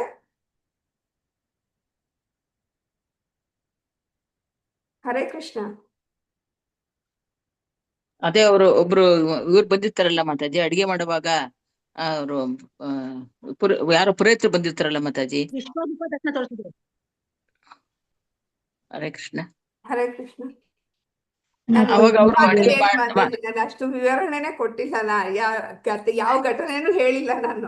ಅವ್ರ ಮನೇಲಿ ಏನ್ ಮಾಡ್ತಾ ಇದ್ರು? ನೃತ್ಯ ಮಾಡ್ತಾ ಇದ್ರು ಒಬ್ರು ಮನೇಲಿ, ಇನ್ನೊಬ್ರು ಮನೇಲಿ ನಾಟಕ ಮಾಡ್ತಾ ಇದ್ರು, ಒಬ್ರು ಮನೇಲಿ ಇನ್ನೊಬ್ರು ಮನೇಲಿ ಹಾಡು ಹೇಳ್ತಾ ಇದ್ರು, ಅಷ್ಟೇ ಹೇಳಿರೋದು. ಶ್ರೀವಾಸ ಪಂಡಿತರ ಮನೆಯಲ್ಲಿ ಹಾಡು ಸಂಕೀರ್ತನೆ ಅಥವಾ ಹಾಡು ಹೇಳ್ತಾ ಇದ್ರು. ಚಂದ್ರಶೇಖರ ಆಚಾರ್ಯರ ಮನೆಯಲ್ಲಿ ನಾಟಕವನ್ನು ಪ್ರದರ್ಶನ ಮಾಡ್ತಾ ಇದ್ರು. ಈ ಎಲ್ಲಾ ಲೀಲೆಗಳಲ್ಲಿಯೂ ಸಹ ಇಲ್ಲಿ ಜಗನ್ನಾಥ ಪಂಡಿತರು ಉಪಸ್ಥಿತರಿದ್ದರು ಅಂತ ಇಲ್ಲಿ ಹೇಳ್ತಾ ಇದ್ದಾರೆ. ಇಲ್ಲಿ ಜಗನ್ನಾಥ ಪಂಡಿತರ ವಿಶೇಷತೆ ಏನಪ್ಪಾ ಅಂದ್ರೆ ಅವರು ಸತ್ಯಭಾಮಾ ದೇವಿ ಸ್ವರೂಪ ಅಂತ ಗುರುತಿಸಲಾಗಿ ಹೇಳ್ತಾ ಇದ್ದಾರೆ. ಅದೇ ರೀತಿಯಲ್ಲಿ ವಿಶಿಷ್ಟ ಪ್ರೇಮ ಭಾವ ಜಗನ್ನಾಥ ಪಂಡಿತರ ಸೇವೆಯಲ್ಲೂ ಸಹ ನಮ್ಗೆ ಕಾಣಿಸ್ತಾ ಇತ್ತಂತೆ. ಆದ್ರಿಂದ ಅವರ ವರ್ತನೆಯನ್ನು ಸಾಮಾನ್ಯ ದೃಷ್ಟಿಯಿಂದ ನೋಡ್ಬಾರ್ದಂತೆ ನಾವು, ಅವರು ವಿಶಿಷ್ಟ ಭಕ್ತಿ ಭಾವದ ಒಂದು ಅಭಿವ್ಯಕ್ತಿ ಮಾಡ್ತಾ ಇದ್ರಂತೆ. ಆದ್ರಿಂದ ಇಲ್ಲಿ ಅವ್ರನ್ನ ಸತ್ಯಭಾಮಾ ದೇವಿ ಸ್ವರೂಪ ಅಂತ ಕರೀತಾ ಇದ್ದಾರೆ. ಇದು 6ನೇ ಶಾಖೆ ನಾವೀಗ ತಿಳ್ಕೊತಾ ಇರೋದು. 6ನೇ ಶಾಖೆಯಲ್ಲಿ ಜಗದಾನಂದ ಪಂಡಿತ ಅವರು ಸತ್ಯಭಾಮಾ ದೇವಿ ಸ್ವರೂಪ ಅನ್ನೋದು ಇಲ್ಲಿ ಮುಖ್ಯವಾಗಿರುವಂತ ಅಂಶ. 22ನೇ ಶ್ಲೋಕ. ಪ್ರೀತ್ಯ ಕರೀತೆ ಚಾಹೆ ಪ್ರಭುರ ಲಾಲನ ಪಾಲನ ವೈರಾಗ್ಯ ಲೋಕ ಭಯೇ ಪ್ರಭು ನ ಮಾನೆ ಕಾಕನ. ಹರೇ ಕೃಷ್ಣ. ಕಾಕನ. ಓಕೆ, ಹರೇ ಕೃಷ್ಣ. ಮಂಜುಳಾ ಮಾತಾಜಿ. ಹರೇ ಕೃಷ್ಣ ಮಂಜುಳಾ ಅಲ್ಲ, ಮತ್ತೊಂದು ಮಂಜುಳಾ. ನಾನಾ ಮಾತಾಜಿ? ನೀವಲ್ಲ, ಇನ್ನೊಬ್ರು. ನಾನೇ ಮಾತಾಜಿ. ಪ್ರೀತಿ ಕರೀತೆ ಚಾಹೆ ಪ್ರಭುರ ಲಾಲನ ಪಾಲನ ವೈರಾಗ್ಯ ಲೋಕ ಭಯೇ ಪ್ರಭು ನ ಮಾನೆ ಕಾಕನ. ಪ್ರೀತಿಯೇ ಆತ್ಮೀಯತೆ ಅಥವಾ ವಾತ್ಸಲ್ಯದಲ್ಲಿ ಕರೀತೆ ಮಾಡುವುದು, ಚಾಹೆ ಬಯಸಿದರು, ಪ್ರಭುಗಳ ಲಾಲನೆ ಪಾಲನೆಯನ್ನು, ವೈರಾಗ್ಯ ಲೋಕ ಭಯೇ ಜನರನ್ನು ಕುರಿತು ಭಯ, ಪ್ರಭುಗಳು ನಾ ಮಾಡಲಿಲ್ಲ, ಮಾನೆ ಅಂಗೀಕಾರ, ಕಕನ ಯಾವುದೇ ಸಮಯ. ಅನುವಾದ ಶ್ರೀಲ ಪ್ರಭುಪಾದರಿಗೆ ಜಯವಾಗಲಿ. ಸತ್ಯಭಾಮೆಯ ಒಂದು ಅವತಾರವಾಗಿದ್ದ ಜಗದಾನಂದ ಪಂಡಿತರು ಸದಾ ಚೈತನ್ಯ ಮಹಾಪ್ರಭುಗಳು ಸೌಕರ್ಯದಿಂದಿರಬೇಕೆಂದು ಬಯಸುತ್ತಿದ್ದರು. ಆದರೆ ಪ್ರಭುಗಳು ಸನ್ಯಾಸಿಗಳಾದ್ದರಿಂದ ಜಗದಾನಂದ ಪಂಡಿತರು ನೀಡಿದ ಭೋಗ ಸೌಕರ್ಯಗಳನ್ನು ಸ್ವೀಕರಿಸಲಿಲ್ಲ. ಹರೇ ಕೃಷ್ಣ ಮಾತಾಜಿ. Thank you. ಹರೇ ಕೃಷ್ಣ. ಧನ್ಯವಾದ ಮಾತಾಜಿ. ಅಂದ್ರೆ ಇಲ್ಲಿ ನಾವು ಜಗದಾನಂದ ಪಂಡಿತರು ಯಾರ ಸ್ವರೂಪ ಅಂತ ತಿಳ್ಕೊಂಡ್ವಿ? ಸತ್ಯಭಾಮಾ ದೇವಿಯ ಸ್ವರೂಪ. ಸತ್ಯಭಾಮಾ ದೇವಿ ಏನಾಗಿದ್ರು ಹಿಂದಿನ ಜನ್ಮದಲ್ಲಿ ಕೃಷ್ಣನಿಗೆ? ಹರೇ ಕೃಷ್ಣ. ಹೆಂಡತಿ ಆಗಿರೋ ಕರ್ತವ್ಯ ಏನಿತ್ತು? ಏನು ಹೆಂಡತಿ ಆದವ್ರ ಕರ್ತವ್ಯ? ಹಿಂದಿನ ಜನ್ಮದಲ್ಲಿ ಏನ್ ಮಾಡಿದ್ರು ಕೃಷ್ಣನ ಪ್ರತಿ ಅವರು? ಅವ್ರನ್ನ ಯಾವ ತರ ನೋಡ್ಕೋತಾನ್ರಿ? ಗಂಡನ ನೋಡ್ಕೋಬೇಕಾದ್ರೆ ಹೆಂಡತಿ ಕರ್ತವ್ಯ ತಾನೆ. ಇಲ್ಲಿ ಜಗನ್ನಾಥ ಪಂಡಿತರು ಸತ್ಯಭಾಮಾ ದೇವಿ ಸ್ವರೂಪ ಅಂತ ನಮಗೆ ಗೊತ್ತಾಯ್ತು. ಆದ್ರಿಂದ ಅವ್ರು ಏನ್ ಮಾಡ್ತಾ ಇದ್ರು? ಚೈತನ್ಯ ಮಹಾಪ್ರಭುಗಳ ಮೇಲೆ ಅದೇ ತರ ಪ್ರೀತಿ ಭಾವನೆಯನ್ನ ಪ್ರದರ್ಶನ ಮಾಡ್ತಾ ಇದ್ರಂತೆ. ಆತ್ಮೀಯತೆ ಮತ್ತೆ ಪ್ರೀತಿಯ ಭಾವನವನ್ನ ತೋರಿಸ್ತಾ ಇದ್ರು. ಯಾವ ತರ ಅವರಿಗೆ ಸೌಕರ್ಯ ಮಾಡ್ಕೊಡ್ತಾ ಇದ್ರು ಅಂದ್ರೆ, ಹೆಂಡತಿ ಆದವಳು ಗಂಡನಿಗೆ ಸೌಕರ್ಯ ಮಾಡ್ಕೊಡೋದು ಅವ್ರ ಕರ್ತವ್ಯ ಆಗಿರುತ್ತೆ. ಆ ಕೆಲಸವನ್ನ ಇಲ್ಲೂ ಸಹ ಅವ್ರು ಮಾಡ್ತಾ ಇದ್ರಂತೆ. ಜಗದಾನಂದ ಪಂಡಿತರು ಅವ್ರಿಗೆ ಆರೈಕೆ ಮತ್ತೆ ಸುಖ ಸೌಕರ್ಯ ಕೊಟ್ಟು ಅವ್ರಿಗೆ ನೋಡ್ಕೊಳಕ್ಕೆ ಬಯಸ್ತಾ ಇದ್ರಂತೆ. ಆದ್ರೆ ಇಲ್ಲಿ ಒಂದು ವಿಶೇಷತೆ ಇದೆ. ಏನಪ್ಪಾ ಅಂದ್ರೆ, ಇಲ್ಲಿ ಚೈತನ್ಯ ಮಹಾಪ್ರಭುಗಳು ಏನಾಗಿದ್ದಾರೆ? ಸನ್ಯಾಸಾಶ್ರಮವನ್ನು ಸ್ವೀಕರಿಸಿದ್ದಾರೆ. ಆದ್ರಿಂದ ಸನ್ಯಾಸಿಯ ಜೀವನ ಹೆಂಗಿರ್ಬೇಕು? ಸರಳ ಮತ್ತೆ ಸರಳವಾಗಿರ್ಬೇಕು, ವೈರಾಗ್ಯ ಮತ್ತೆ ಭೌತಿಕ ಸೌಕರ್ಯದಿಂದ ದೂರ ಇರಬೇಕು. ಆ ಲೀಲೆಯನ್ನ ಇಲ್ಲಿ ಪ್ರದರ್ಶನ ಮಾಡ್ತಾ ಇದ್ದಾರೆ. ಆದ್ರೆ ಇಲ್ಲಿ ಜಗದಾನಂದ ಪಂಡಿತರು ಏನು, ಅವರು ಸತ್ಯಭಾಮ ದೇವಿ ಸ್ವರೂಪ ಆಗಿರೋದ್ರಿಂದ ಅದೇ ತರ ಅವರು ಲೀಲೆಯನ್ನ ಪ್ರದರ್ಶನ ಮಾಡ್ತಾ ಇದ್ರೆ, ಅಂದ್ರೆ ಅವ್ರಿಗೆ ಏನ್ ಇಚ್ಛೆ ಇತ್ತು, ಅವ್ರಿಗೆ ಉತ್ತಮವಾಗಿರೋ ವಸ್ತುಗಳನ್ನ ಸೌಕರ್ಯಗಳನ್ನ ಕೊಡ್ಬೇಕು ಅಂತ ಅವ್ರ ಇಚ್ಛೆ ಆಗ್ತಾ ಇದ್ರು. ಆದ್ರೆ ಮಹಾಪ್ರಭುಗಳಲ್ಲಿ ಸನ್ಯಾಸ ಜೀವನವನ್ನ ಸ್ವೀಕರಿಸಿದ್ರಿಂದ ಅದನ್ನ ಅವರು ಸ್ವೀಕಾರ ಮಾಡ್ತಾ ಇರ್ಲಿಲ್ಲ ಅಂತ ಇಲ್ಲಿ ಹೇಳ್ತಾ ಇದ್ರು. ಯಾಕೆ ಅಂದ್ರೆ ಒಂದು ಕಾರಣ ಅಂದ್ರೆ ಸನ್ಯಾಸಿ ಆದವ್ರು ಹೆಂಗಿರ್ಬೇಕು ಅನ್ನೋದನ್ನ ಅದೇ ತರ ಪ್ರದರ್ಶನ ಮಾಡ್ಬೇಕು. ಅದನ್ನ ಅವರು ತಪ್ಪಾಗಿ ಪ್ರದರ್ಶನ ಮಾಡಿದ್ರೆ ಅವ್ರನ್ನ ಅನುಸರಿಸ್ತಾರಲ್ವಾ ಆ ಜನ ಅಂತ. ಅದಕ್ಕೋಸ್ಕರ ಮಹಾಪ್ರಭು ಸನ್ಯಾಸಿ ಜೀವನದ ಆದರ್ಶವನ್ನ ಹೆಂಗಿರುತ್ತೋ ಅದೇ ತರ ಇಲ್ಲಿ ಇದ್ರು ಅಂತ ಇಲ್ಲಿ ಹೇಳ್ತಾ ಇದ್ದಾರೆ. ಆದ್ರೆ ಜಗನ್ನಾಥ ಪಂಡಿತರ ಉದ್ದೇಶನೂ ಸಹ ಅಲ್ಲಿ ಯಾವುದೇ ಸ್ವಾರ್ಥ ಇರ್ಲಿಲ್ಲ. ಅವರು ಪ್ರೀತಿಯಿಂದ ಮಹಾಪ್ರಭುಗಳಿಗೆ ಈ ಸೌಕರ್ಯವನ್ನ ಕೊಡ್ತಾ ಇದ್ರು. ಆದ್ರೆ ಅದನ್ನ ಅವರು ಸ್ವೀಕಾರ ಮಾಡ್ತಾ ಇರಲಿಲ್ಲ. ಅದರ ಬದಲಾಗಿ ಸನ್ಯಾಸದ ಧರ್ಮದ ಆದರ್ಶನವನ್ನ ಅವ್ರು ಕಾಪಾಡಕ್ಕೆ ಬಯಸ್ತಾ ಇದ್ರು. ಇದು ಭಕ್ತಿಯ ನಮ್ಗೊಂದು ಸುಂದರವಾದ ಪಾಠ. ಭಕ್ತರ ಸೇವಾ ಭಾವ ಅವ್ರು ಯಾವ ತರ ಇರುತ್ತೋ ಅದೇ ತರ ಅವ್ರು ಕೊಟ್ರೇನು, ಅವ್ರು ಯಾವ ಸ್ಥಾನದಲ್ಲಿ ಇರ್ತಾರೋ ಆ ಸ್ಥಾನದಲ್ಲಿ ಅವ್ರು ಅದನ್ನ ಇರ್ತಾ ಇದ್ರು. ಇವ್ರು ನಾವು ಕೊಡ್ತಾ ಇದ್ರೆ ಬೇಡ ಅಂತ ದೂರ್ತಾ ಇರ್ಲಿಲ್ಲ. ಅವ್ರು ಯಾವ ಧರ್ಮ ಕಾಪಾಡ್ಬೇಕಾಗಿತ್ತು ಅದನ್ನ ಅವರು ಆ ಧರ್ಮದಲ್ಲೇ ಇದ್ದು ಅದನ್ನ ಗೌರವಿಸಿ ಕಾಪಾಡ್ತಾ ಇದ್ರು ಅಂತ ಈ ಶ್ಲೋಕದಲ್ಲಿ ಹೇಳ್ತಾ ಇದ್ದಾರೆ. ಮುಂದಿನ ಶ್ಲೋಕ 23ನೇದು. ದುಬೀಜನೆ ಕಟ್ಮಟಿ ಲಗಾಯ ಕೊಂಡಲ ತಾಂಡ್ರ ಪ್ರೀತಿಯರ ಕಥ ಆಗೆ ಕಹಿ ಬಸಕಲ. ರತ್ನ ಬಸವರಾಜ್ ಮಾತಾಜಿ ಓದಿ. ಸಿಗ್ನಲ್ ಇದೆಯಾ? ಓದಿ. ಪ್ರಭಾವತಿ ಮಾತಾಜಿ ಓದ್ತೀನಿ ಮಾತಾಜಿ. ಶ್ಲೋಕ 23. दुई जने कटमटी लगाया कोंदला तांड्रा प्रीत्येर कथा आगे कही बसकಲ. ದುಯಿ ಜನೆ ಇಬ್ಬರು ವ್ಯಕ್ತಿಗಳು, ಕಟ್ಮಟಿ ಕ್ಷುಲಕ ವಿಷಯಗಳಿಗೆ ಜಗಳವಾಡುವುದು, ಲಾಗಾಯ ಮುಂದುವರಿಯಿತು, ಕೋಂದಲ ಜಗಳ, ತಾಂಡ್ರ ಅವರ ಪ್ರೀತಿಯರ ವಾತ್ಸಲ್ಯ, ಕಥಾ ನಿರೂಪಣೆ ಹಾಗೆ ಮುಂದೆ, ಕಹಿಬ ನಾನು ಹೇಳುತ್ತೇನೆ, ಸಕಲ ಎಲ್ಲವನ್ನು.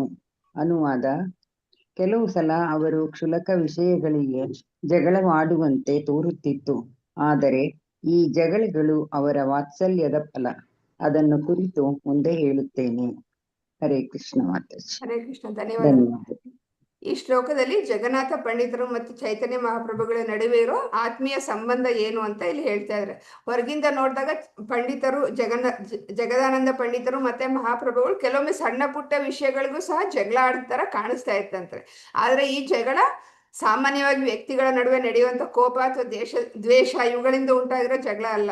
ಅವುಗಳ ಹಿಂದೆ ಗಾಢವಾದ ಪ್ರೀತಿ ಮತ್ತೆ ಆತ್ಮೀಯತೆ ಇತ್ತು. ಅಲ್ಲಿ ಕಟ್ಮಣಿ ಅಂತ ಹೇಳಿದ್ದಾರೆ. ಸಣ್ಣ ಪುಟ್ಟ ವಿಷಯದ ಬಗ್ಗೆ ಅವರು ವಾಗ್ವಾದ ಮಾಡ್ತಾ ಇದ್ರಂತೆ.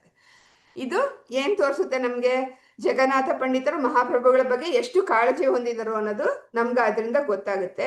ಅವರು ಮಹಾಪ್ರಭುಗಳಿಗೆ ಏನ್ ಮಾಡ್ತಾ ಇದ್ರು, ಇದನ್ನ ಚೆನ್ನಾಗಿರೋ ಊಟ ಮಾಡಿ, ಇದು ಬಿಸಿಯಾಗಿದೆ ತಿನ್ನಿ ಅಂದ್ರೆ ಸೇವೆ ಮಾಡೋ ಇದ್ರಲ್ಲಿ ಆ ವಿಷಯದಲ್ಲಿ ಅವರು ಗಮನ ಕೊಡ್ತಾ ಇದ್ರು. ಆದ್ರೆ ಮಹಾಪ್ರಭುಗಳು ಸನ್ಯಾಸಿ ಆಗಿದ್ರಿಂದ ಅವರು ನಾನು ಸರಳ ಜೀವನವನ್ನು ಅನುಸರಿಸ್ಬೇಕು, ಈ ರೀತಿ ಎಲ್ಲ ನನಗೆ ಸೌಕರ್ಯ ಬೇಡ, ಅವರು ಉತ್ತಮ ಸೌಕರ್ಯ ಒದಗಿಸಿದ್ರೆ ಇವರು ಬೇಡ ಅಂತ ಇದ್ರು. ಇದೇ ವಿಷಯಕ್ಕೆ ಅವರಿಬ್ರ ಬಗ್ಗೆ ಸಣ್ಣ ಪುಟ್ಟ ಭಿನ್ನಾಭಿಪ್ರಾಯಗಳು ಉಂಟಾಗ್ತಾ ಇತ್ತಂತೆ.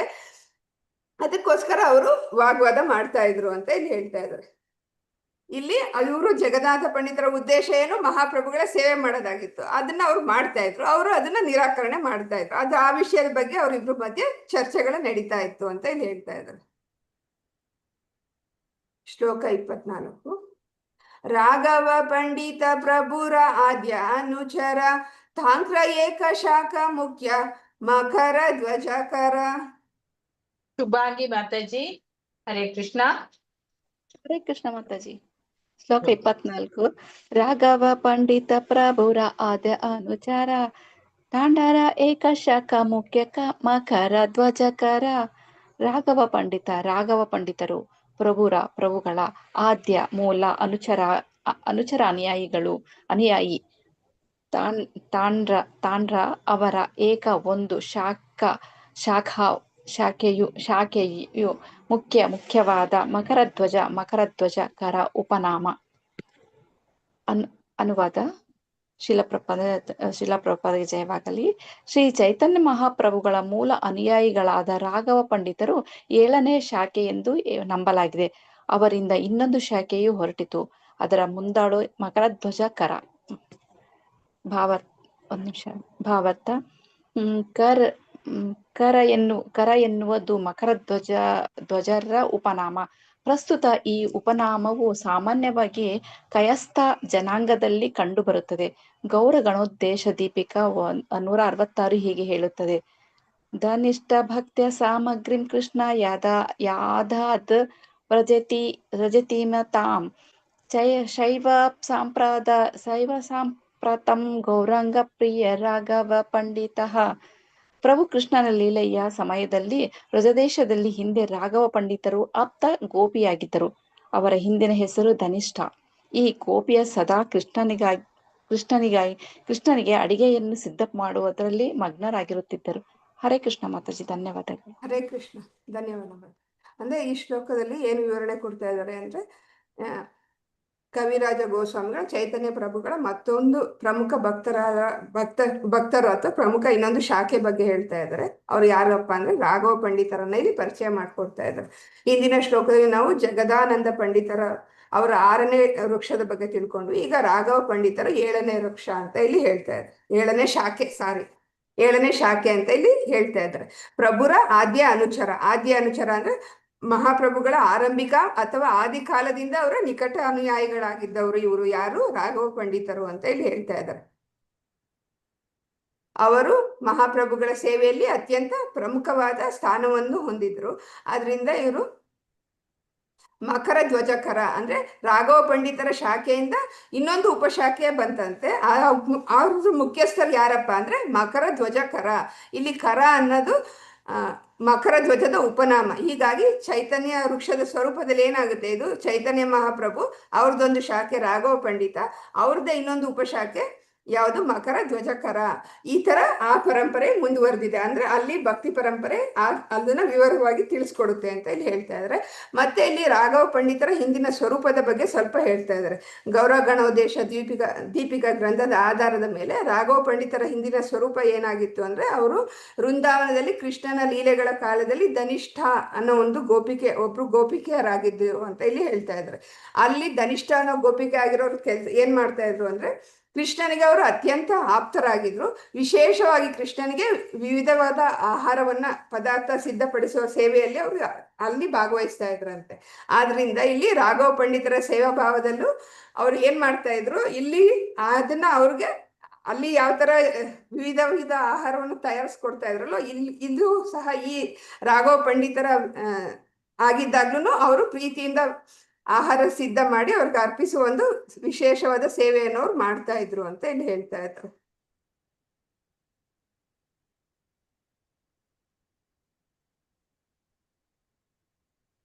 ಹರೇ ಕೃಷ್ಣ. ಮುಂದಿನ ಶ್ಲೋಕ. ಧಾಂಕ್ರ ಭಗಿನಿ ದಮಯಂತಿ ಪ್ರಭುರ ಪ್ರಿಯ ದಾಸಿ ಪ್ರಭುರ ಭೋಗ ಸಾಮಗ್ರಿ ಏಕರೇ ವಾರಮಾಸಿ. ಶ್ವೇತಾ ಮಾತಾಜಿ. ಹರೇ ಕೃಷ್ಣ. ಹರೇ ಕೃಷ್ಣ ಮಾತಾಜಿ. ತಾಹಾರ ಭಗಿನಿ ದಮಯಂತಿ ಪ್ರಭುರ ಪ್ರಿಯ ದಾಸಿ ಪ್ರಭುರ ಭೋಗ ಸಾಮಗ್ರಿ ಹೇ ಕರೆ ವಾರಮಾಸಿ. ತಾಹಾರ ಅವರ ಭಗಿನಿ ಸೋದರಿ ದಮಯಂತಿ ಪ್ರಭುಗಳ ಪ್ರೀತಿಯ ದಾಸಿ ಪ್ರಭುಗಳ ಭೋಗ ಸಾಮಗ್ರಿ ಆಹಾರ ಪದಾರ್ಥಗಳು ಯಾರು ಕರೆ ಮಾಡುತ್ತಾರೆ ವಾರಮಾಸಿ ವರ್ಷ ಪೂರ್ತಿ. ಅನುವಾದ ಭಾವಾರ್ಥ. ಶಿಲಪ್ರಭುಪಾದರಿಗೆ ಜಯವಾಗಲಿ. ರಾಘವ ಪಂಡಿತರ ಸೋದರಿಯಾದ ದಮಯಂತಿಯು ಪ್ರಭುಗಳ ಆಪ್ತ ದಾಸಿ. ಅವಳು ಚೈತನ್ಯ ಮಹಾಪ್ರಭುಗಳಿಗೆ ಅಡಿಗೆಗೆ ಬೇಕಾದ ನಾನಾ ಸಾಮಗ್ರಿಗಳನ್ನು ಸದಾ ಸಂಗ್ರಹಿಸುತ್ತಿದ್ದಳು. ಭಾವಾರ್ಥ. ಶ್ರೀಲ ಭಕ್ತಿ ಸಿದ್ಧಾಂತ ಸರಸ್ವತಿ ಠಾಕೂರರು ತಮ್ಮ ಅನುಭಾಷ್ಯದಲ್ಲಿ ಹೀಗೆ ಬರೆದಿದ್ದಾರೆ. ಗೌರ ಗಣೋದ್ದೇಶ ದೀಪಿಕಾದಲ್ಲಿ ಗುಣಮಾಲಾ ವ್ರಜೆ ಯಾಸೀದ್ ದಮಯಂತಿ ತು ತತ್ ಸ್ವಸ ಎಂದು ಪ್ರಸ್ತಾವಿಸಲಾಗಿದೆ. ಅಂದರೆ ಗುಣಮಾಲಾ ಎಂಬ ಗೋಪಿಯು ರಾಘವ ಪಂಡಿತರ ಸೋದರಿ, ದಮಯಂತಿಯಾಗಿ ಅವತರಿಸಿದಳು. ಪೂರ್ವ ಬಂಗಾಳ ರೈಲು ಮಾರ್ಗದಲ್ಲಿ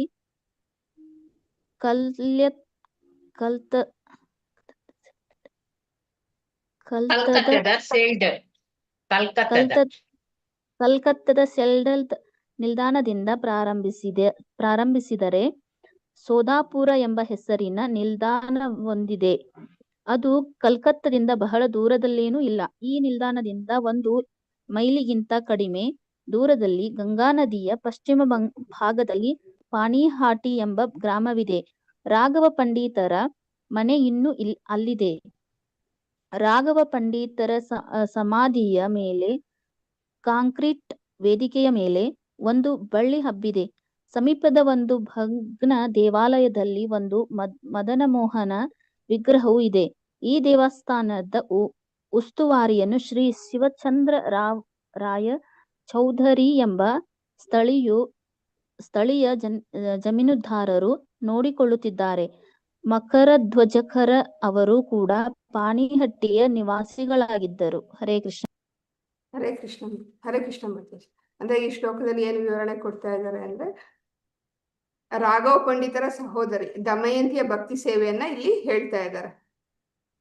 ಇವ್ರು ಏನಾಗಿದ್ರು,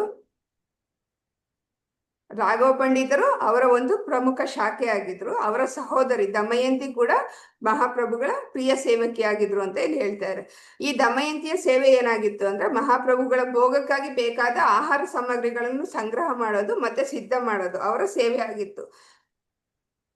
ಇದನ್ನ ಅವ್ರು ಬರೀ ನನ್ನ ಕರ್ತವ್ಯ ಅನ್ನೋ ತರ ಮಾಡ್ತಾ ಇರಲಿಲ್ಲ. ಅದನ್ನ ಅವರು ಭಕ್ತಿ ಮತ್ತೆ ಅದನ್ನು ನಿರಂತರವಾಗಿ ಮಾಡ್ತಾ ಇದ್ರು. ಈ ಶ್ಲೋಕದಲ್ಲಿ ವಾರಮಾಸಿ ಎಂಬ ಪದ ಅಂದ್ರೆ ವರ್ಷ ಪೂರ್ತಿ ಇದೇ ಕೆಲಸ. ಅವರು ಆ ಸೇವೆಯನ್ನ ಅವರು ನಿರಂತರವಾಗಿ ಮಾಡ್ತಾ ಇದ್ರು. ಅಂದ್ರೆ ಒಂದು ಸೇವೆ ನಿರ್ದಿಷ್ಟವಾಗಿ ಒಂದ್ ದಿವಸಕ್ಕೆ ಒಂದು ಸಂದರ್ಭಕ್ಕೆ ಮಾತ್ರ ಸೀಮಿತ ಆಗಿರಲಿಲ್ಲ.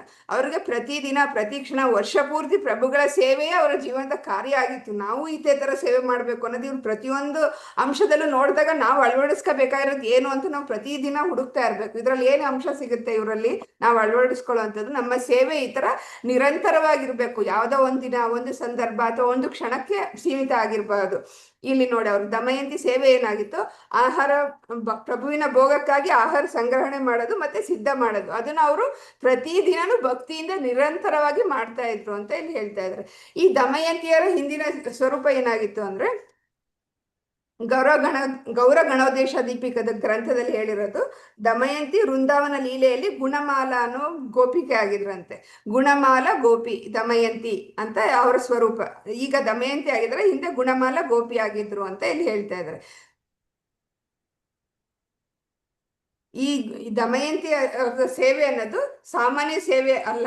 ಅಂದ್ರೆ ಕೃಷ್ಣನೊಂದಿಗೆ ನಿತ್ಯ ಸೇವಾ ಸಂಬಂಧದೊಂದಿಗೆ ಹೊಂದಿರುವ ಭಕ್ತಿ ಸೇವೆಯ ಅಭಿವ್ಯಕ್ತಿ. ಇದರಿಂದ ನಮಗೆ ಗೊತ್ತಾಗುತ್ತೆ ಅವ್ರು ಯಾವ ತರ ನಾವು ನಿರಂತರವಾಗಿ ಸೇವೆ ಮಾಡ್ಬೇಕು ಅಂದ್ರೆ ಯಾವ ತರ ನಿರಂತರವಾಗಿ ಸೇವೆ ಮಾಡೋದು ಅನ್ನೋದನ್ನ ಇವರು ತೋರಿಸ್ಕೊಡ್ತಾ ಇದಾರೆ ನಮ್ಗೆ.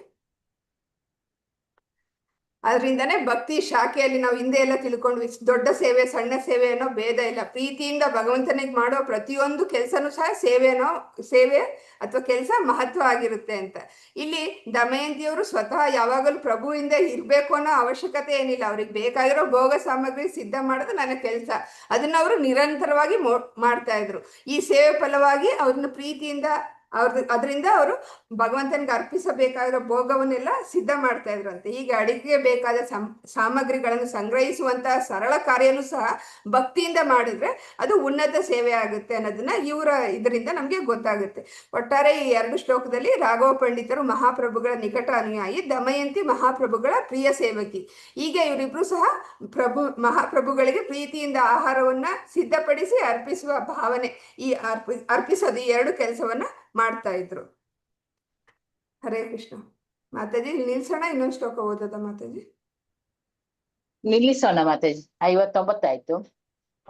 ಇವತ್ತು ಉಮಾದೇವಿ ಮಾತಾಜಿದು 70 years ಬರ್ತ್ಡೇ. ಸೊ ಎಲ್ಲರೂ ವಿಶ್ ಮಾಡೋಣ ಅವರಿಗೆ. ಹರೇ ಕೃಷ್ಣ. ಇದ್ದಾರಲ್ಲ ಉಮಾದೇವಿ ಮಾತಾಜಿ?